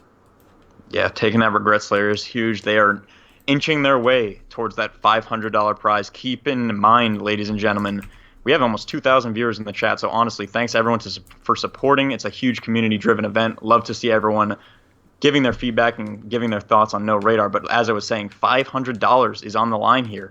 We are going to be playing out all 13 games. However, the first to 7 wins will take home $500. This is a paid show match, so definitely a lot on the line here and a lot of exciting gameplay to keep watching. Yeah, and the next game type is going to be Truth CTF, and I don't remember who won the Truth Slayer. Wasn't it LG that won the Truth Slayer? They won Rig. They came back on Rig. Okay. Oh, they won Coliseum CTF. Yeah. They lost Eden Strongholds, and I think they lost Truth Slayer. So actually, looking at the previous game, yes, Slayer and Truth are completely different. But if you look at the map, Envy won the last game on Truth. So honestly, I think this game is going to be very, very interesting because we see LG, they're performing very, very well in the capture the flag modes, but Envy, they're just slaying very well, and they seem to be playing very well on Truth. So I'm not sure what kind of clash of playstyles we're going to see here. If we can see what happened in that Coliseum game where LG can just break through that defense, run a flag, and as long as they can shut down that counter cap, they can maybe end this very quickly. Yeah, it's going to be interesting seeing where they opt to run flags with radar disabled. Let me load into this right now. Sorry, I keep interrupting myself whenever I just want to make sure I'm not playing the game, Yeah. I'm accidentally 2 minutes in and watching flags being scored. But as I was saying, it's interesting. It's going to be interesting to see where they opt to run flags. The bubbles are going to be a lot more interesting this time around because you won't see any players approaching you when you push through the bend if you're in the bubble. So you're going to have to peek out a little bit more and try to get damage into those bases. Maybe we'll see a couple more runs through the pink side as well. And as you said earlier in those Coliseum games, we saw when they grab the flag, it's very difficult to predict where that flag player is going. If you're in your base and you see you hear flags being pulled and you see a small red dot across your radar, you know where they're going to be running that flag. But now that flag player can be out of that base in a matter of seconds. So it's going to be interesting to see how quickly they can get these flags out and how quickly they can bring them home. Yeah, and I remember watching the European pros. They were doing some no-radar customs, and for the first time in what seemed forever, we were seeing some flags run down bottom middle, and it seemed to work. So we might see that, an old traditional flag down the middle, or even potentially throwing it top mid. We'll see, but loading up into spec mode right now, who are we going to jump on board with? Let's give Nated some love here. Okay. I like to see these classic players on the midship, the classic style maps. I'm ready to load in whenever you are. All right, 3, 2, 1, go. All right, so starting out on board with Nated, doing a pretty standard nade spot at this point, trying to get that fjord on his side of the map. I'm not sure if he did it accurately, though. Maybe it fell down in front of the base. He's quickly taken down. L-Town grabbing that sword and taking down a player. So we're seeing some trades back and forth. Not a single team is in complete control just yet. Nated playing extremely aggressive on Hook. Looks like one of his teammates gave him some intel there, and Hook had no idea that was coming. That was a very, very fast kill coming out of Nated. Did you see that flank from L-Town in the very beginning of the game? No. I'm going to be honest. I'm not sure if I like that. It was 15 seconds in the game. Nated had just gotten taken down. 15 seconds into the game, and L-Town was in the opposite base with the sword getting kills. I'm like, what? How did he get there already? So like I was saying, those crazy movement abilities definitely making things a little bit more unpredictable there, but props to L-Town for abusing it and getting that sword into the enemy base so quickly. Yeah, so Nated pulling out the Hydra. This is something that we don't see too often. Very deadly in the right hands, but he is taken down by a grenade from Miquin. We're just seeing players scattered all over the place. I mean, once again, we typically see these teams favor a single side of the map and make that happen, kind of, coordinate their pushes together, whether it's on the pink side or car side. But, we see one player on pink, and then Miquin's bottom middle jumping up to top middle. We're seeing a flag out for LG here, but Nate is able to stop that temporarily. That player still in the basement. Nated in a one-on-one battle against Miquin, and he's able to win that thanks to the help. I believe that was... the Noxide? There's somebody running the flag. I don't know who that was. Actually, Noxide's top middle. So, yeah, somebody's running the flag. But anyways, it looks like it's going to be a flag cap here unless EnVy's able to pull that out. But somebody chucked a grenade and pushed that player away. That was very, very interesting. Now we're seeing another quick cap coming out. Maybe we're seeing the run here from Nated, just trying to get this across the map as soon as possible. Very smart play to toss that flag out and just wait for his shields to come back, because the enemy team, they don't know when he's going to come back out. So very, very smart play here. Might go for a quick cap or go for the ground pound. Looks like he's going for the faster route instead. So just like that, LG up 2-0 in this true CTF match.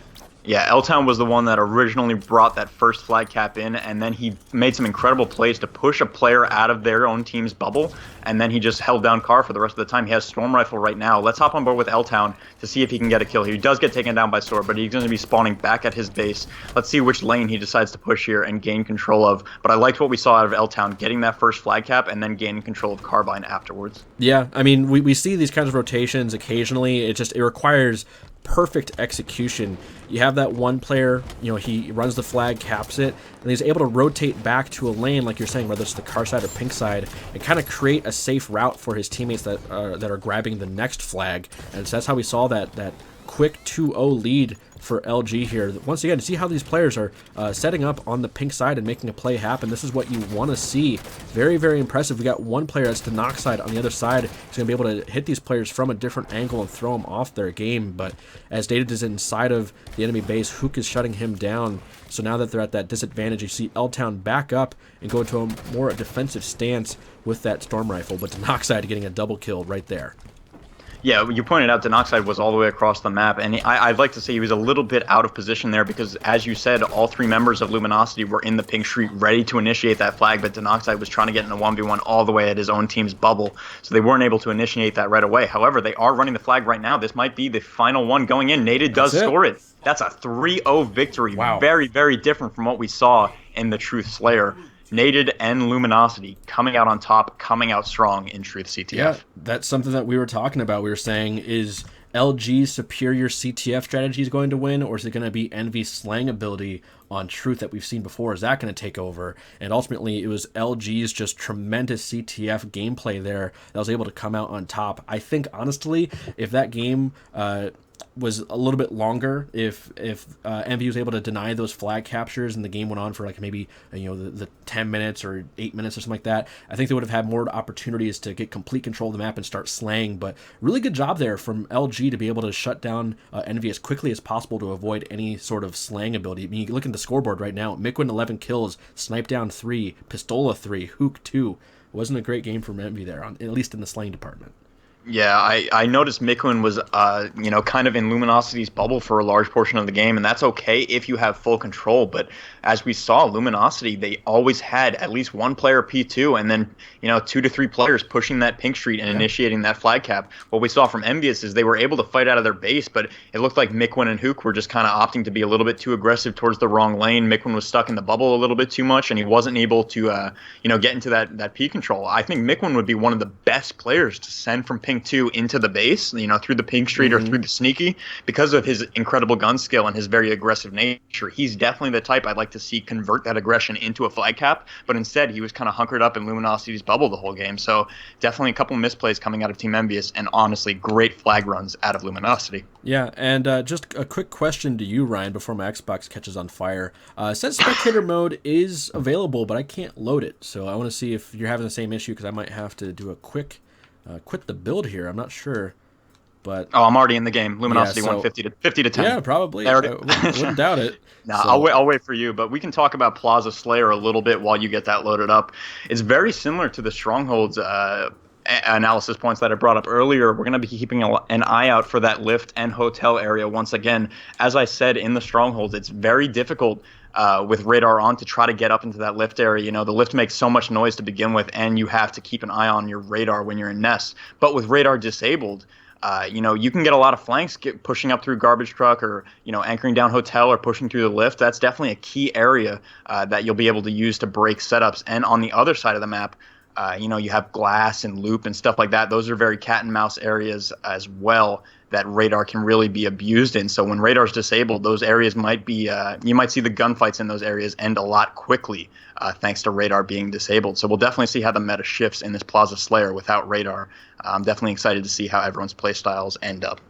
Yeah, so loading up Halo 5, my Xbox is no longer on fire. We're going to see if spectator mode is going to work. Not sure what that issue was, because it said spectator mode was available, but it wasn't showing up. But anyways, going to quickly load this friends list to see if I can get into the game in time. Spectator mode. Yeah, okay, it's available. I'm loading up. Okay, we're in the clear. We made it through it. Don't worry. Need to look at the game type here. Yeah, so we're going into Plaza Slayer next. So, like we were saying before, these Slayer matches, it seems to be favoring EnVy. And EnVy did play very, very well in that Plaza Strongholds. Yeah, definitely. And I think one thing to keep an eye out for is, I mentioned in the Strongholds, Luminosity was having trouble pushing out of that tram area. They kept pouring all of their resources towards driveway, towards loop, and trying to break the setup from there. I'd like to see them get a couple people in blue, fight across top mid, and fight from hotel, and then maybe they'll be able to claw their way back into Plaza. So we'll definitely see how that works out. But you have to keep in mind, Snipedown was going on a tear with a killing frenzy in the Strongholds game. Yeah, so we might have to start out on board with Snipedown, just to be fair. Yep, I'm already on it. All right, let's jump into this as fast as possible. You ready to go? Yep. All right, 3, 2, 1, go. Okay, so starting out on board with Snipedown. Trying to make that jump, but he misses the first time. Going for a pretty interesting nade spot. It's so interesting seeing how these teams are developing these very interesting strategies, especially incorporating those nade spots. But Snipedown taken down by Denoxide from a back smack there. I wasn't expecting that one bit. So LG with an early lead up 2-1, now tied 2-2. So this breakout so far not favoring any team just yet. We're going to have to see which team is able to control those power weapons and then control at least the nest area of the map. Yeah, Luminosity played a little bit cautious off that breakout. Kind of, baited EnVy, let them get control of Snipe. We saw Snipedown was in glass, Hook was approaching the sniper, and it looked like everything was kosher for Team EnVyUs. And then they just flooded from yard right into light rifle. Naded into the Denoxide, took down Miquin and Snipedown simultaneously. But however, they're back into this loop area, and Snipedown does have control of Sniper. So looks like despite that strong opening from Luminosity, EnVy was able to regain control. Yeah, so still on board a Snipe Down. He has that sniper rifle, and he's known to be extremely deadly with that weapon, always getting some beautiful headshots as Miquin gets a double kill, so that might be able to open up the map for a push, but they might also just opt to hold down this side of the map. But this is, I guess, a pretty common sniping area where you can see a lot of the middle section and the top parts you can see right there, just getting a beautiful snipe on Victory. Very, very nice snipe there from Snipe Down. So this is going to apply a lot of pressure on any potential LG member that's going to try to push towards Snipe Down. There's a grenade connecting with that player right behind the car, taking down to one shot and Snipe Down. Just beautiful positioning there, taking him down.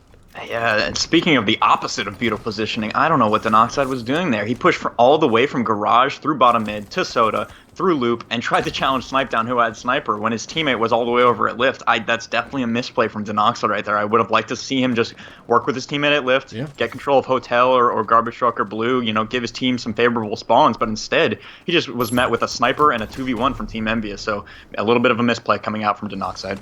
Blue player pushing in on Snipe Down, but he's able to zone him out with the help of a teammate. I'm liking how Snipe Down is just very cautious here.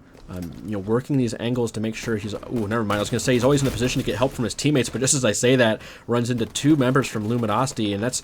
I think it's 3 members now. Yeah, 3 members down for Envy, so LG's going to be able to push in and potentially make a play happen, get control of the map, and maybe even get the lead here. We're seeing some fire exchanging from both players. Snipe Down taking down to the Noxide with an almost perfect pistol kill. I think that was 6 shots, but still, Envy somehow maintaining control of this lead.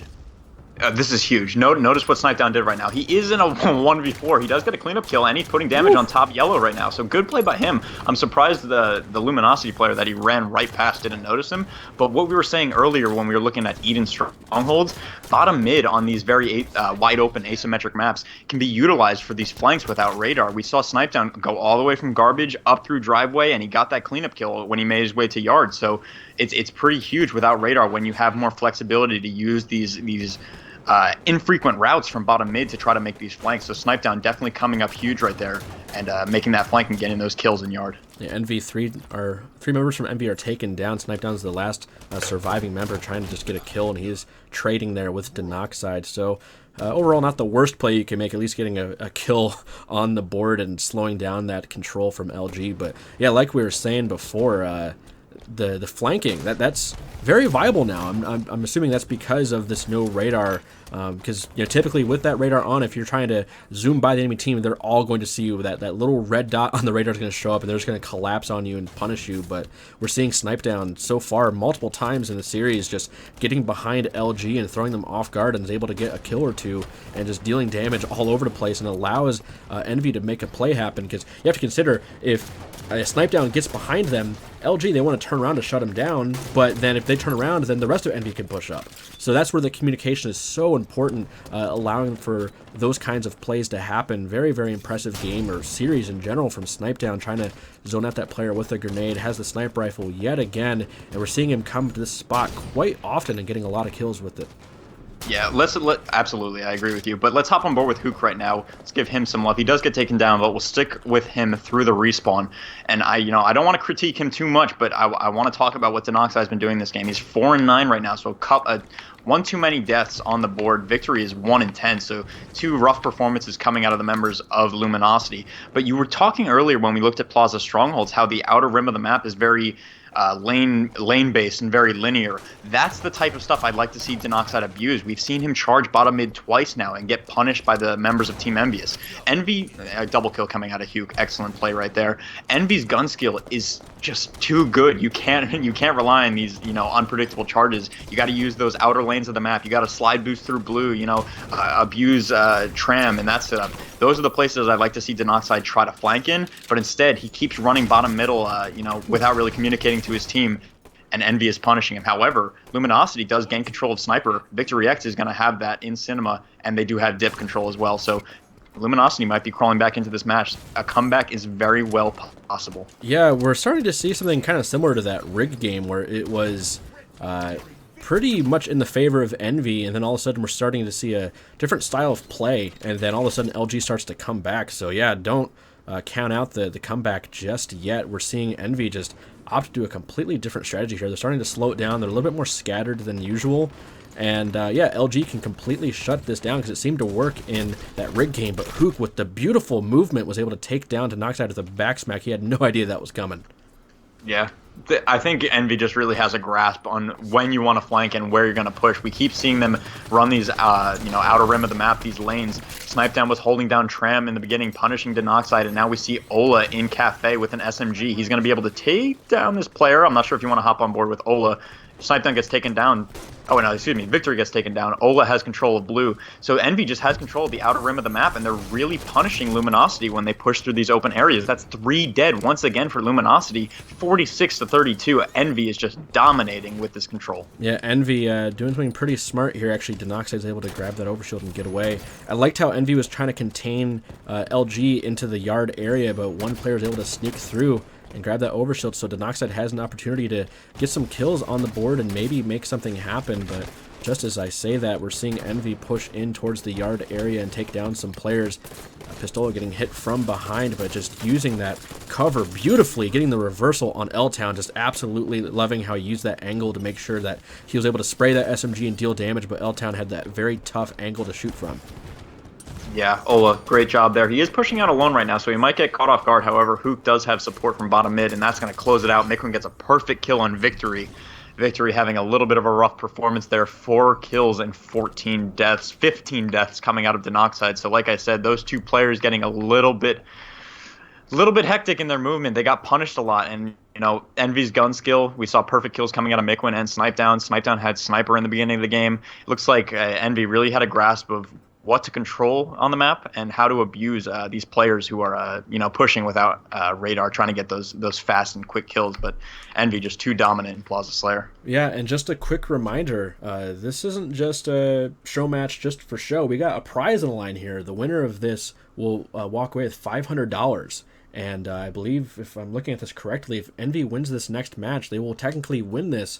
But just a reminder that we're doing all 13 games in the series regardless of who wins. So we're going to have plenty of Halo action coming up. We're waiting for this next match to start. Let me look and see what's Empire Strongholds. Yeah, Empire Strongholds. So, man, once again, just a very intense game mode. It's already intense enough with radar on, and the main strategy that we see a lot of teams at least approach an Empire Strongholds is you hold down the middle part. That's very, very important.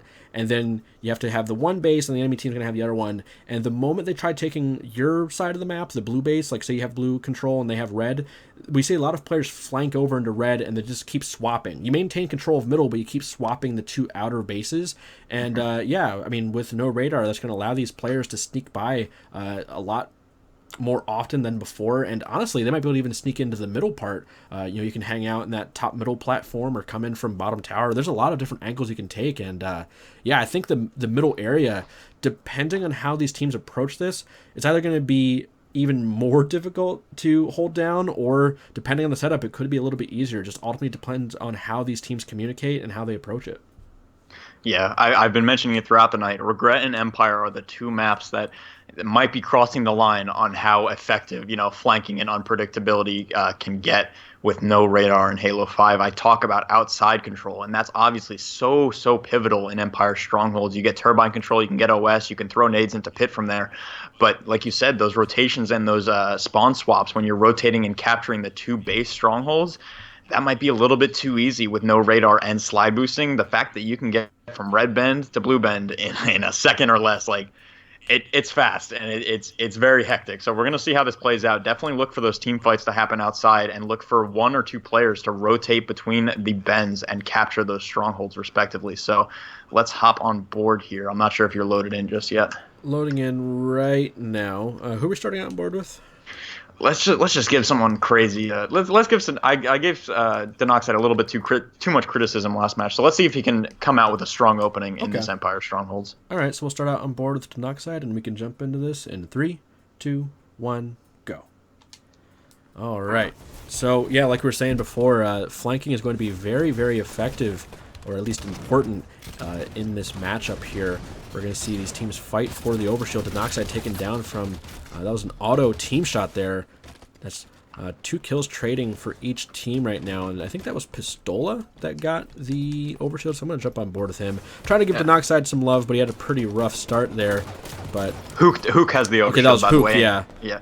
Okay. And that's actually huge. I want to talk about that opening from Envy. That was actually like, oh, all right, team fight. Hugh using using that overshield really effectively right there. He was able to, I don't think he got any kills, but he was able to get at least 3 or 4 assists right there with that overshield. So great job by Hook. But as I was saying, that opening start from MB was super unconventional. It was kind of a mix-up. None of the players went towards the fan. I think 2 players just took their auto rifle or their assault rifles out and charged through Turbine, and they were able to take out Denoxide in that opening break, and Hook was able to secure overshield. And now look, they have 2 strongholds secured, and there's going to be another kill going on outside. If Hook gets this, he's going to have outside control, but he does not. So Luminosity will have Turbine control for a brief moment, and they might be able to convert this into a pit capture. Yeah, so we're going to see what Hook does right off the spawn. Looks like Mikwin has that saw and getting some kills. And yeah, that pit control is just so important. If you can hold down that, you're guaranteed to get a lot of points, because that's the most contested area. And typically, at least with the normal radar version of Team Arena, with that pit area, it's very, very hard to take it back once you lose control, unless you're able to take down 4 members and maybe even have a player, sneak to their side to apply some extra pressure. We're actually seeing that right now. So LG, they took the blue base, but Envy answers back very quickly with the red base. So still, Envy is going to continue to score and extend this lead even more. Yeah, LG did just have the right idea right now. I think they're going to have 2 down. A trade goes down in Turbine. However, there's 2 members of LG remaining.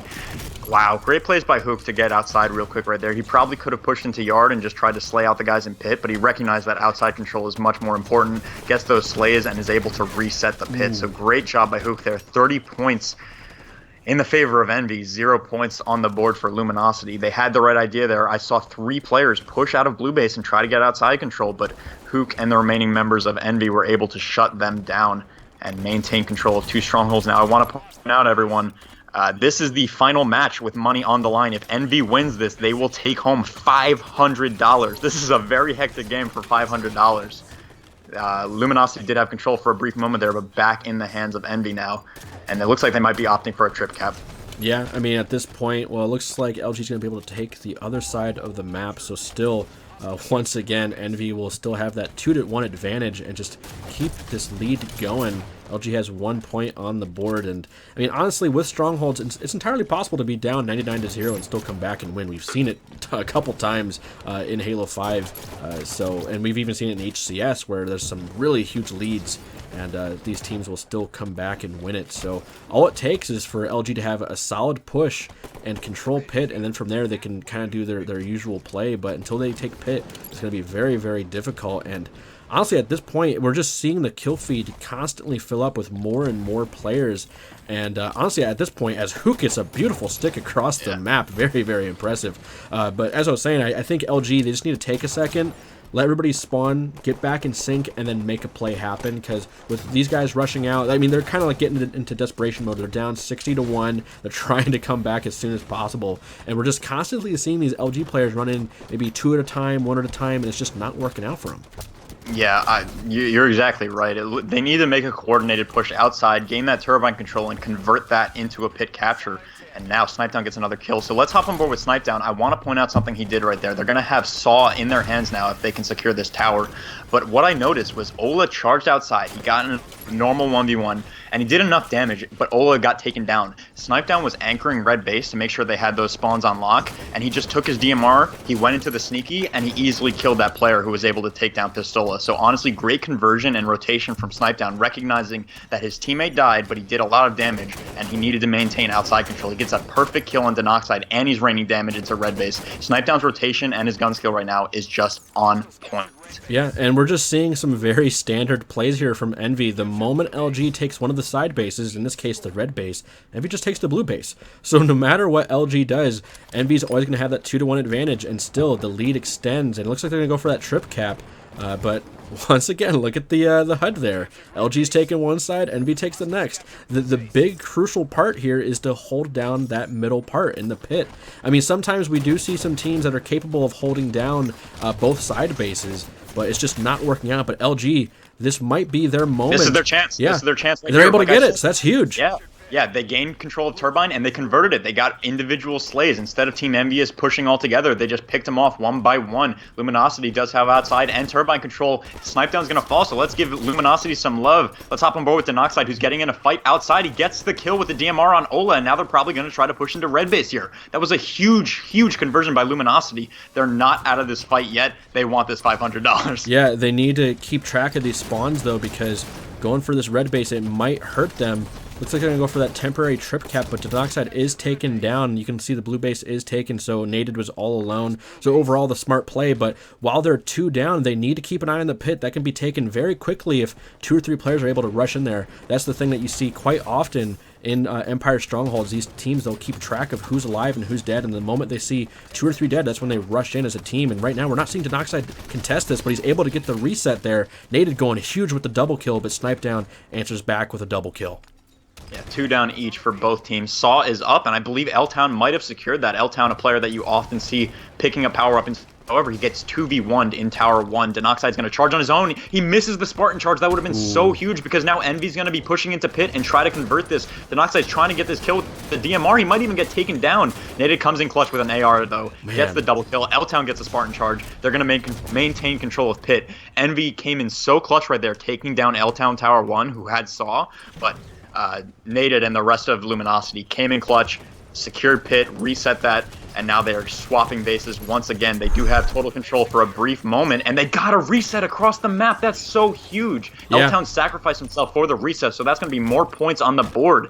Envy, I don't believe they scored since Luminosity came back into control, so now Tower is in the hands of Luminosity, and they're going to be looking to try to slay them out of this pit once more. Yeah, I'm on board with Naded now. He's just going extremely clutch, always going to the pit when he needs to, and he's always able to get that reset, and he was able to delay that red base push for as long as possible. And once again, like I was saying before, in Strongholds, even when the enemy team is taking that Stronghold to potentially take the lead, if you contest it, you're still earning points. So just by doing that, LG bought themselves an extra 3 or 4 points, but we're starting to see some issues here.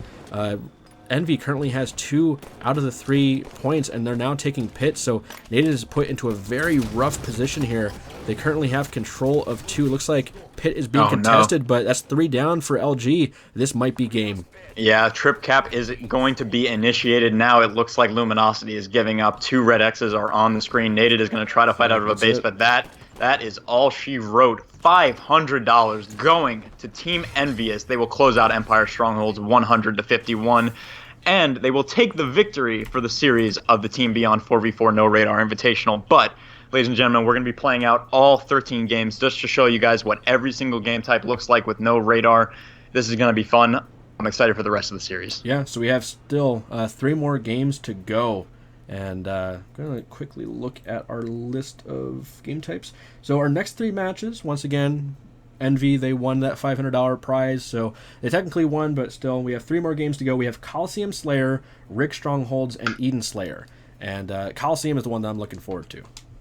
I'm looking forward to Eden just because I mentioned those flanks earlier, but you're right. Coliseum is definitely something that we have to keep an eye out for. I've listened to some of the scrims from Naded's teams in the past, and one thing Naded does in Coliseum Slayer is really lock down the elbow. We've seen some snipers hold down elbow because they can literally watch just a whole diagonal lane of the map, just watch the opposing bridge, watch S3, and even catch some players in the trenches sometimes. So elbow is going to be a major pivotal choke point here. However, with no radar, it's going to be a lot easier to flank that elbow from bottom mid or get over from the rocket side or even push from below a base if you can slay out from the fountain. So keep an eye out for where these teams are positioned, and I'm definitely interested to see how Luminosity plays out of their elbow and where they place their sniper. Yeah. So currently loading up spectator mode. I hope this is the right match. So yeah, going into the Coliseum Slayer next. And man, that was even though the series is not over, the main series that that was all about the money. That was just an incredible ride, just seeing some amazing comebacks and sometimes some pure domination out of either team. And finally loading up. Yep, I do have the right match here. And so yeah, while we're getting this ready, who do you want to start out on board with? Let's give some love to someone who's going to pick up a sniper. I want to see L-Town because L-Town's always the one that's grabbing the power weapons and securing those for his team. So I want to see how he approaches the power weapons here, and more importantly, which one he's going to go after. All right, you ready? Let me find L-Town, and now I am ready. Okay, 3, 2, 1, go. All right, so it looks like Nated is not going for snipe, but he's going for rockets. Maybe. Okay, maybe not going for rockets. He's going somewhere. But getting some shots onto the players on the opposite side of the map. Actually opting to go for the scatter shot. So once again, we're just seeing these players go for the sneaky route and potentially getting some kills that way. But nice communication there from EnVy, able to quickly shut down L-Town. And basically L-Town handed EnVy a free shotgun to work with. Yeah, really interesting there. L-Town's going to be spawning back at blue base, and he looks like he might even get a flank on Snipe side right now. 2 players of EnVy are positioned there, and it looks like Nated is lifting up, trying to get a kill on these players. Looks like Nated initiated that team fight a little bit early. L-Town wasn't in position to help him. However, L-Town does not come in clutch, so EnVy is going to maintain control of Snipe there. If Nated had just engaged slightly late, just a little bit later, L-Town would have been on that snipe ramp or that sneaky ledge to help him out. However, lifting up there really might have cost them a big amount of kills here. L-Town's going to get a kill on the snipe, and he's going to get back over to that sneaky ledge. So Luminosity does gain control of Snipe Tower. However, that play from Nated was a little bit questionable. Yeah, so on board with Hook, he had rockets, but wasn't able to do much with it. Mikwin getting a double kill, though. EnVy currently leading 10-5 with plenty of time here to work with. And yeah, I mean, it seems like every single Slayer game so far, we're seeing EnVy go up early and then LG starts to make a comeback in the late game. But Nated with that carbine, losing that battle against Hook, and that carbine is really, really good against pistols usually. So very, very impressive play there from Hook. As we're seeing some more kills trade back and forth. We're seeing a huge emphasis from both teams on the snipe side, and then occasionally rotate over to grab that rocket launcher when it comes up. That next rocket launcher is coming up in 18 seconds. So this is a very interesting setup here. I mean, I guess this is a pretty traditional setup, but there's just all these different angles that the enemy team can take to hit you from different angles.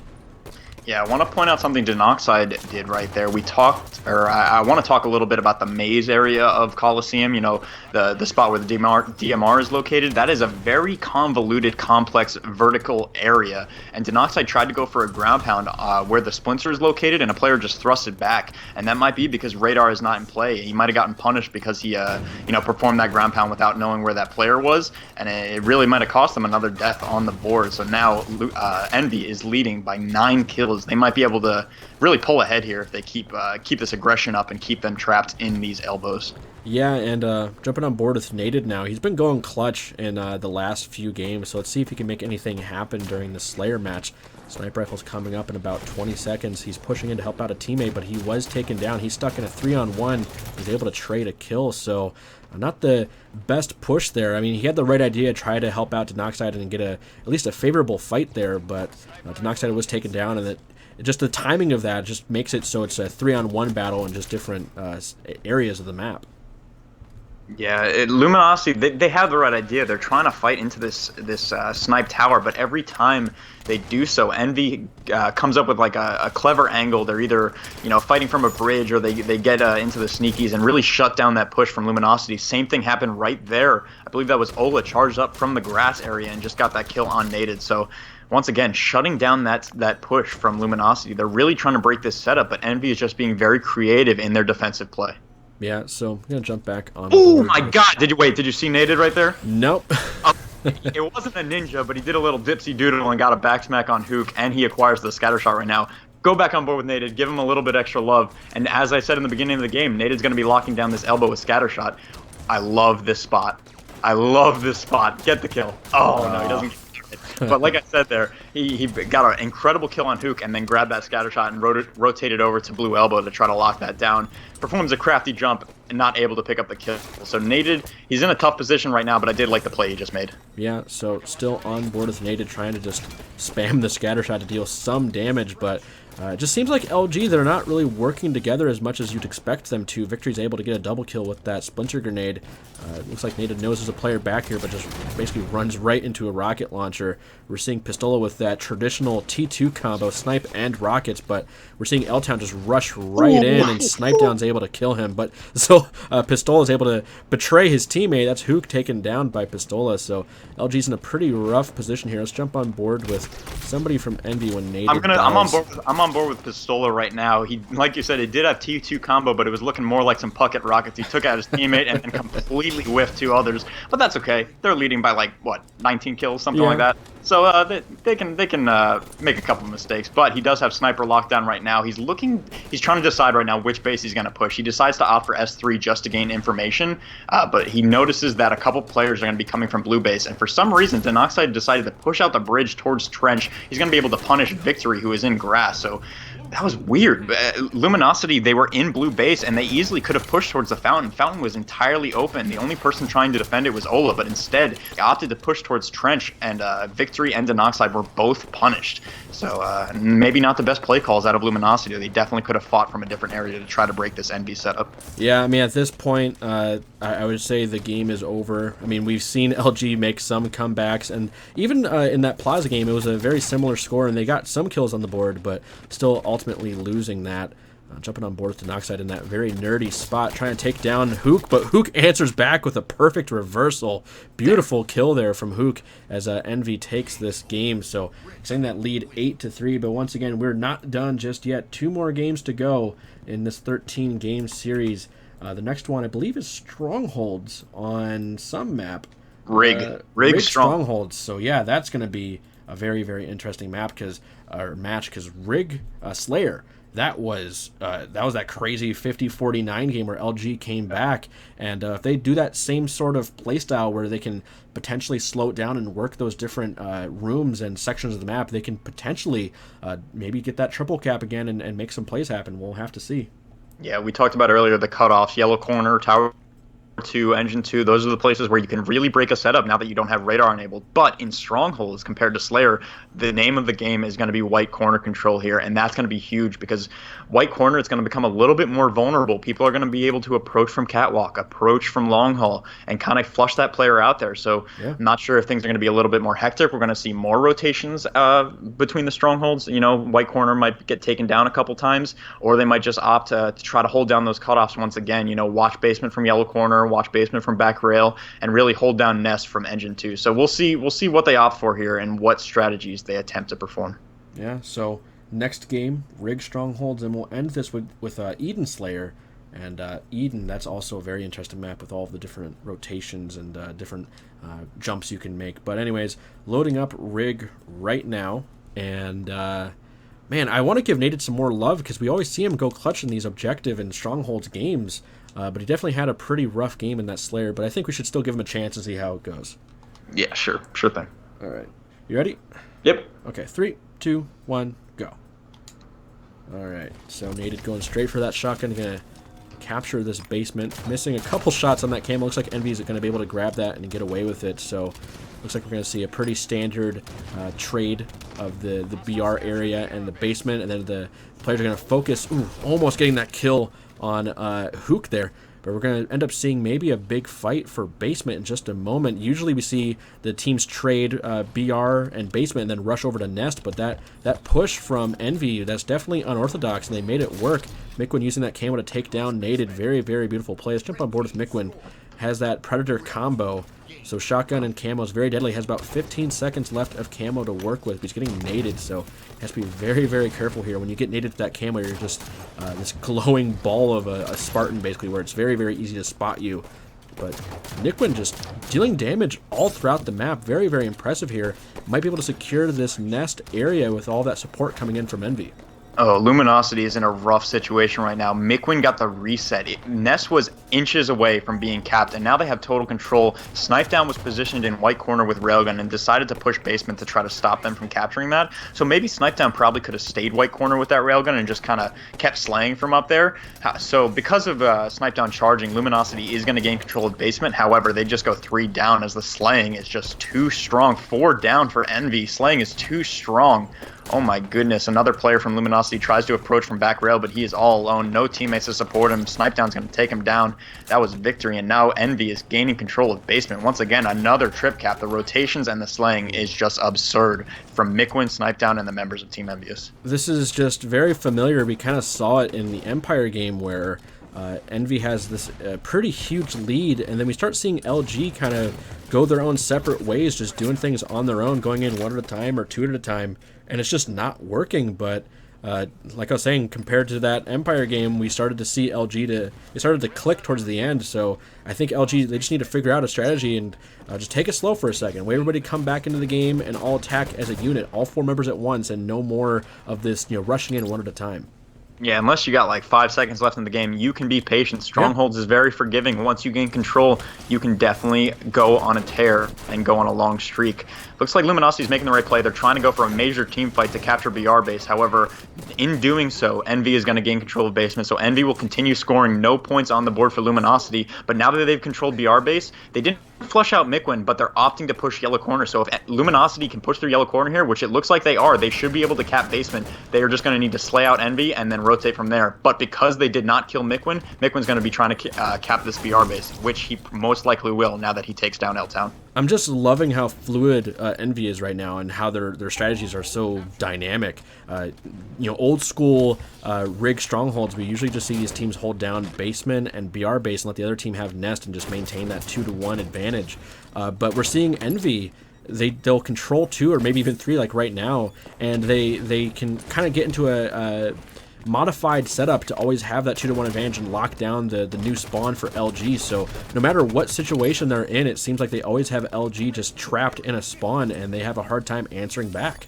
Yeah, notice what Miquin did right there. When we noticed Luminosity had 3 players, they capped BR base and then they made that rotation to yellow corner to go for basement. That's the right play, but like I said, Miquin was just chilling on Overlook. He was just chilling Engine 2. He waited for them to leave BR base, got a quick kill with the DMR, capped BR base, and then just started rotating. He went all the way from tower to yellow corner, made his way to Carbine, and now he's ending up in white corner. He gets a kill on L-Town. He's on a nerdy ledge right now. However, he's going to get... he's going to get taken down. But like I was saying, Miquin, the rotations there were beautiful. He kind of just played patient. He realized, Luminosity, you're going to leave? Okay, I'm going to cap BR base, and then I'm going to rotate and just slay you out. Luminosity made the right rotation. They made they adhered to the metagame. But Miquin just not taking him out, it meant doom for Luminosity. They only got 8 points on the board through that rotation. Miquin recapping basement and getting white corner control. It's going to mean EnVy's going to keep scoring right now. It's 86-8, and they're just dominating. Yeah, this isn't looking good for LG. Yes, they have control of 1 base. They're trying to get BR base, but we're looking at the kill feed and just EnVy. They're just getting these kills over and over again. It's just going to get more and more rough for LG here. Yeah, they have control of BR base, but they just lost Nest. And with the way, especially Hook, the way he's slaying right now, it's going to make it really difficult for LG to make another push. Yeah, it looks like LG, they're on 2 separate pages right now. One player doesn't know where to go. Miquin's going to take him down. That's nated. Miquin backsmacks nated and gets taken down afterwards. Ola takes down Denoxo, so that's 2 dead for Luminosity. As I was saying, though, it looks like the members of Luminosity are on 2 separate pages. Some of them are ready to charge out and just try to make plays. That's like Denoxide or Victory. And then the other players are kind of waiting for their teammates deciding where to push, and it's not working out in their favor. So because of that, being on different pages and not being in sync with how you're pushing and where you're approaching the strongholds, you're not going to come out on top in that match. EnVy closes that one out with a victory. And looking at the scoreboard, EnVy was clearly outslaying LG there, and I think LG towards that mid game, they were just desperately trying to get control of the objective, and they weren't focusing on kills as much, and it just wasn't working out for them. Because sometimes that does happen where you forget about getting control of the map or getting control of the players, and then you just kind of rush towards that stronghold to just try to slow or stop the bleeding. And it just allowed EnVy to kind of set up and just keep letting them walk into the trap there. But I believe this is going to be our final game in just a brief moment. We're going to be ending this with Eden Slayer. Man, ending it with, so far Slayer's been really fast-paced and very hectic, but Eden is usually the slowest game type in traditional HCS arena rules.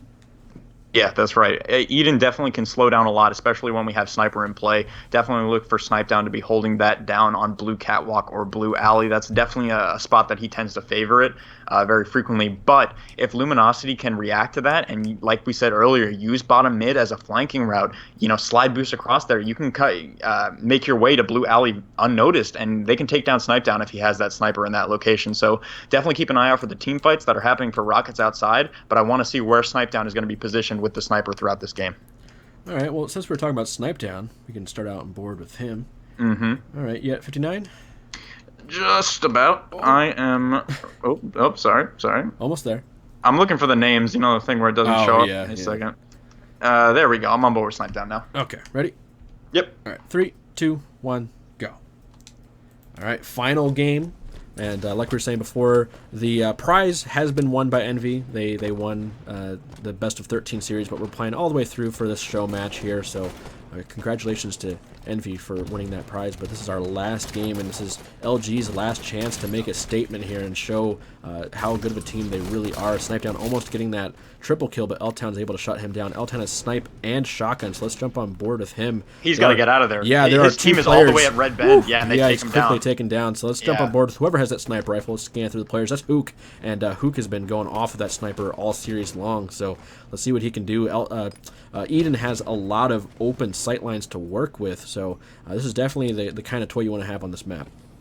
Yeah, we noticed L-Town made a clutch play. He hit a no-scope. Ooh, nice. nice kill on Denox. Nice snapshot. But L-Town was able to secure that shotgun and sniper, but his team, at least 2 players, were all the way across at Red Bend. Could not help him at all. He needed to retreat, get to Blue Bend, and work from there. You know, if it's necessary, you got to rotate that sniper to an unfavorable position. We've seen teams work with sniper outside of Red Base, from Red Catwalk, from tons of different locations. And L-Town trying to stay alive in Blue Base at the beginning of that match was definitely not the right decision. And now Hook has sniper, and he's landing shots. Beautiful shot there from Hook. And yeah, looks like once again in the early game, Red Team Envy, they have control of the map and the weapons. I'm going to turn on the outlines for just a second here. Looks like once again LG kind of spread apart here, trying to make something happen, but kind of seeing some familiar stuff, compared to that last match where we're seeing the LG team on kind of 2 separate pages where the players are scattered and going for different strategies. Like we're seeing some players push in through security, and then some players are pushing in through the outside area and the bend area, and it's just not working out for them. Yeah, Victory was able to take down Hook there. That's a good play by him. However, Envy was ready to react and took down Victory respectively and regained control of Sniper Rifle. So more kills going in the favor of Envy right now. Victory spawned back at Red Base. So let's try to find who has that sniper. You know what? L-Town has rockets, so this is their opportunity. They have a Blue Bend push coming through. Envy's slightly out of position. This is the time to make a play with rockets and regain control of the map. Yeah, but this is kind of rough because Victory X is coming right off the spawn, and Nated was taken down. So this is a good time to push. Actually, just as I said, 2 players were taken down. So good job there for L-Town to kind of just slam on the brakes and take a breather there. Because yeah, even if that push worked out, you know, if he ran in there alone and got a triple kill, there's nobody there to get control of that area and then lock it down. So yeah, very smart play to just stomp on the brakes and wait for your team to come back and then make a play. Looks like we're going to be going for another push here in just a second. Looks like all players are alive. Just as I say that, Nated was taken down, but L-Town's able to sneak up on Pistola and take him down. Kills just trading back and forth. It seems like L-Town's all alone down here bottom middle, so it just isn't looking good. He's out of rockets, so that potential push has kind of been shut down. Yeah, absolutely. And notice that right there. He tried to push through Blue Alley, through bottom mid, but Ola was on point with the awareness. He recognized that, we don't see anyone Blue Bend. They're probably either in red base or trying to make a flank, and he checked bottom mid. Ola checked bottom mid and took L-Town down. So let's switch on board with someone from Envy. Let's give Ola some love as he's holding down security right now. But yeah, that was a great play from Ola, being aware that a flank might be coming from bottom mid. Yeah, Snipedown has that snipe right now. Actually got 2 kills with it. Let's jump back on board with him. Absolutely. I was thinking maybe Pistola can make some interesting plays happen, and then just as I switch off of Snipedown, he gets that beautiful snipe and got another one. But fair enough. Snipedown getting another snipe. That's 3 in a row. Plenty of ammo left, and they're up 31-17. Landed that no-scope, able to get that player down to no shields, but didn't get the headshot.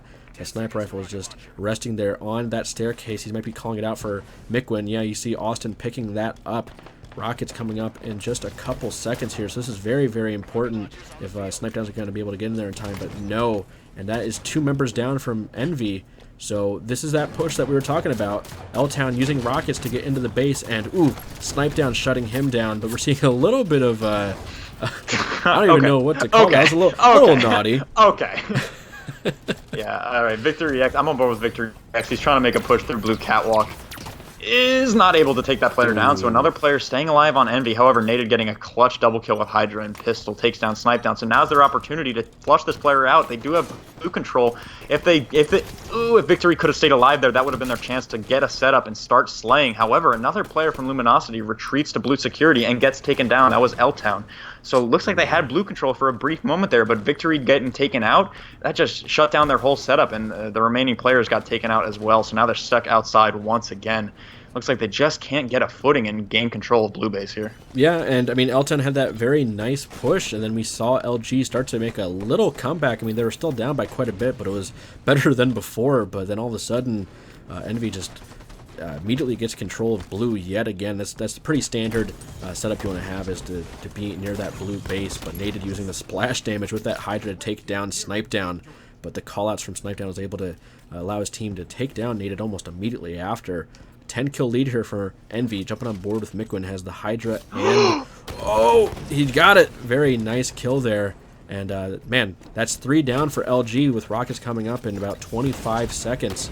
So my gasp was actually for not the Hydra kill from Miquin. It was actually Ola. I'm sorry, I was switching POVs, just finding a new person to hop on board with. I apologize. But Ola recognized that there was an opening in blue bend. His teammate wasn't really all the way at blue door, so he wanted to make sure no one was approaching blue door and no one was in blue sneaky. He checked blue door first. Someone dropped him to no shields from blue sneaky. He turned around and stuck him and stayed alive. So wow. Ola with a really, really heads-up play, locking down the blue side of the base, and that's gonna snowball out of control here. The remaining members of Luminosity are outside. They do gain rockets, but Envy needs 1 kill to close this out. Ola is in red nest with a plasma rifle. They're gonna be able to close this out any second. Miquin has snipe. Let's see if he can end this with that last shot. Well, he has still plenty of ammo left, but he's opting to not reload. Going for the no-scope. Oh, he missed, but he pulls out the BR, almost getting the reversal. So LG getting 2 more kills on the board. Looks like Hook is going in, and he was able to get that kill to end it. So this series is going to end 10-3, and the game is going to end 50-35. So very, very impressive showing from Envy. Currently the #1 seed in the HCS, and seems like they're the #1 team in No-Radar as well. Yeah, definitely. That was really impressive. I think a lot of people were expecting, the veterans Victory and Naded to really be on top of this No-Radar gameplay, but it looks like the aggression from Envy and the amazing gunplay and just their awareness to be able to punish these players who are trying to make flanks, they came out on top, and in a very, very convincing way. Yeah, so that's it for the No-Radar Invitational. Envy is going to take that and take home $500, but we're not done just yet. I mean, there's still plenty of things you guys can do. Be sure to sign up for the Team Beyond forums. And you guys can discuss this and tell us how you feel about that, because I'm seeing a lot of conflicting opinions. Some people are not the biggest fans of No-Radar. They're bringing up some pretty solid points, but at the same time, there is another side to that story.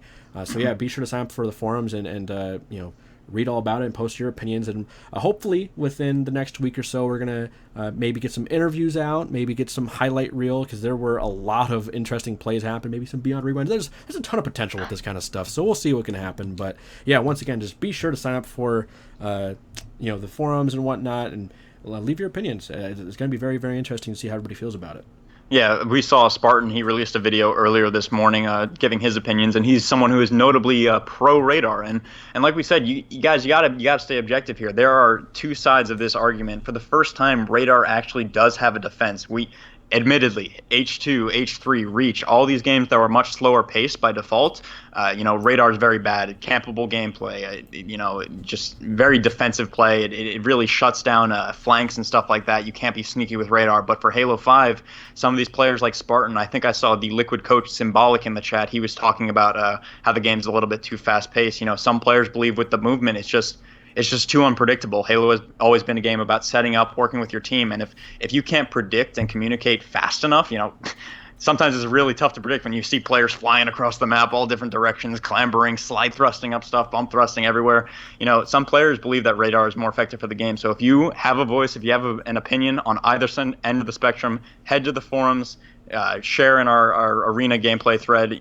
Share your feedback, share your opinions. 343 is always watching. I know we saw Tashi and Bravo in the chat today. So I think we saw Strong Side as well. Yeah. So we had a huge audience today. But guys, you just gotta be respectful, be objective, listen to both sides of the argument, and make your decision from there. And yeah, we want to hear it on Beyond. We want to see your feedback in the threads. I'm sure 343 wants to see it. I know Quinn said he's already working on solutions for Radar for future Halo titles and stuff like that.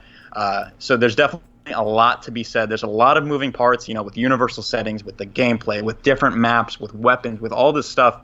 And that's why this is such a controversial issue. You know, we have a lot of people in the community rallying behind this event. It was super exciting, amazing gameplay from Envy. Hats off to both teams, genuinely.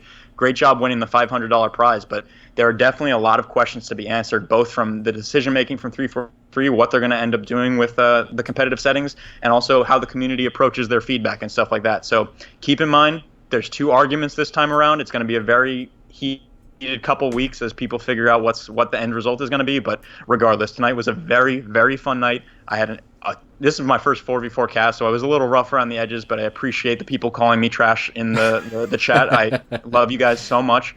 Lethal, you are the #1 team despite losing online, so thanks for calling me trash as well. But regardless, I had a genuinely an enjoyable time tonight. It was very fun. I loved watching this gameplay, and personally, I'm still on the fence in what I've decided, but I want to see what everyone thinks. Head to the forums, head to our arena thread, give your feedback, and we'll see where this ends up. Yeah, I mean, I was really entertained by it. I can see both sides of the argument now after getting, I mean, you can only go so far, just playing with other amateurs, but when you see the high-level players, the best in the world, compete with these settings, you get a better idea of what's going on. And so, yeah, that was really enjoyable to watch. And once again, this was just a show match for fun, and we'll see where it leads. We might not see No-Radar in the future. We might see a more traditional Halo. We're not sure. But it was definitely a very fun event to see these 2 teams, go at it with these new settings. And maybe in the future we'll be doing more of these invitationals. Wink, wink. Not sure what's going on just yet. We got plans. There's once again on the Beyond side. There's moving parts. We recognize that we saw like 2,000 viewers today. I'm sure people were tuning in from all different walks of Halo. We saw Snipe Down hooked us up with a host. I believe someone said Halo was hosting us. As we said, 343 was in the chat. So everyone tuned in today. It was a very community-driven event, very community-oriented, and that was what this was all about. The community wanted to see what it looked like, and we gave it to them. So it's very exciting, and we definitely want to work around this invitational style, very community-driven events once again. So we're looking into more options to provide awesome streams and awesome content for you guys. So definitely look forward to the future. Yeah, so the last thing I want to touch on, just be sure to follow Team Beyond on Twitter, come to the website, join the discussion, join the community, and I'm sure we're going to have a lot more content coming out, surrounding this, whether it's going to be player interviews, because I would love to hear from the pros how they feel about it. I'm going to reach out to some players, see what they think. I'll try to get both ends of the spectrum. Maybe we can see Spartan share more in-depth thoughts about what he thinks, and maybe a player like Mikwin, who is clearly anti-radar, see what he thinks. Maybe pit them against each other, see how their opinions contrast. So there's definitely tons of potential ahead, and to see where this ends up. So definitely very exciting. Yeah, so thank you all for tuning in. That was a very, very fun stream, and once again, just be sure to go to teambeyond.net, join the discussion, join the Halo, or the competitive Halo community at least. And so that should be it, guys. Thank you so much for watching, and stay tuned for more tournaments. I'll see you guys next time.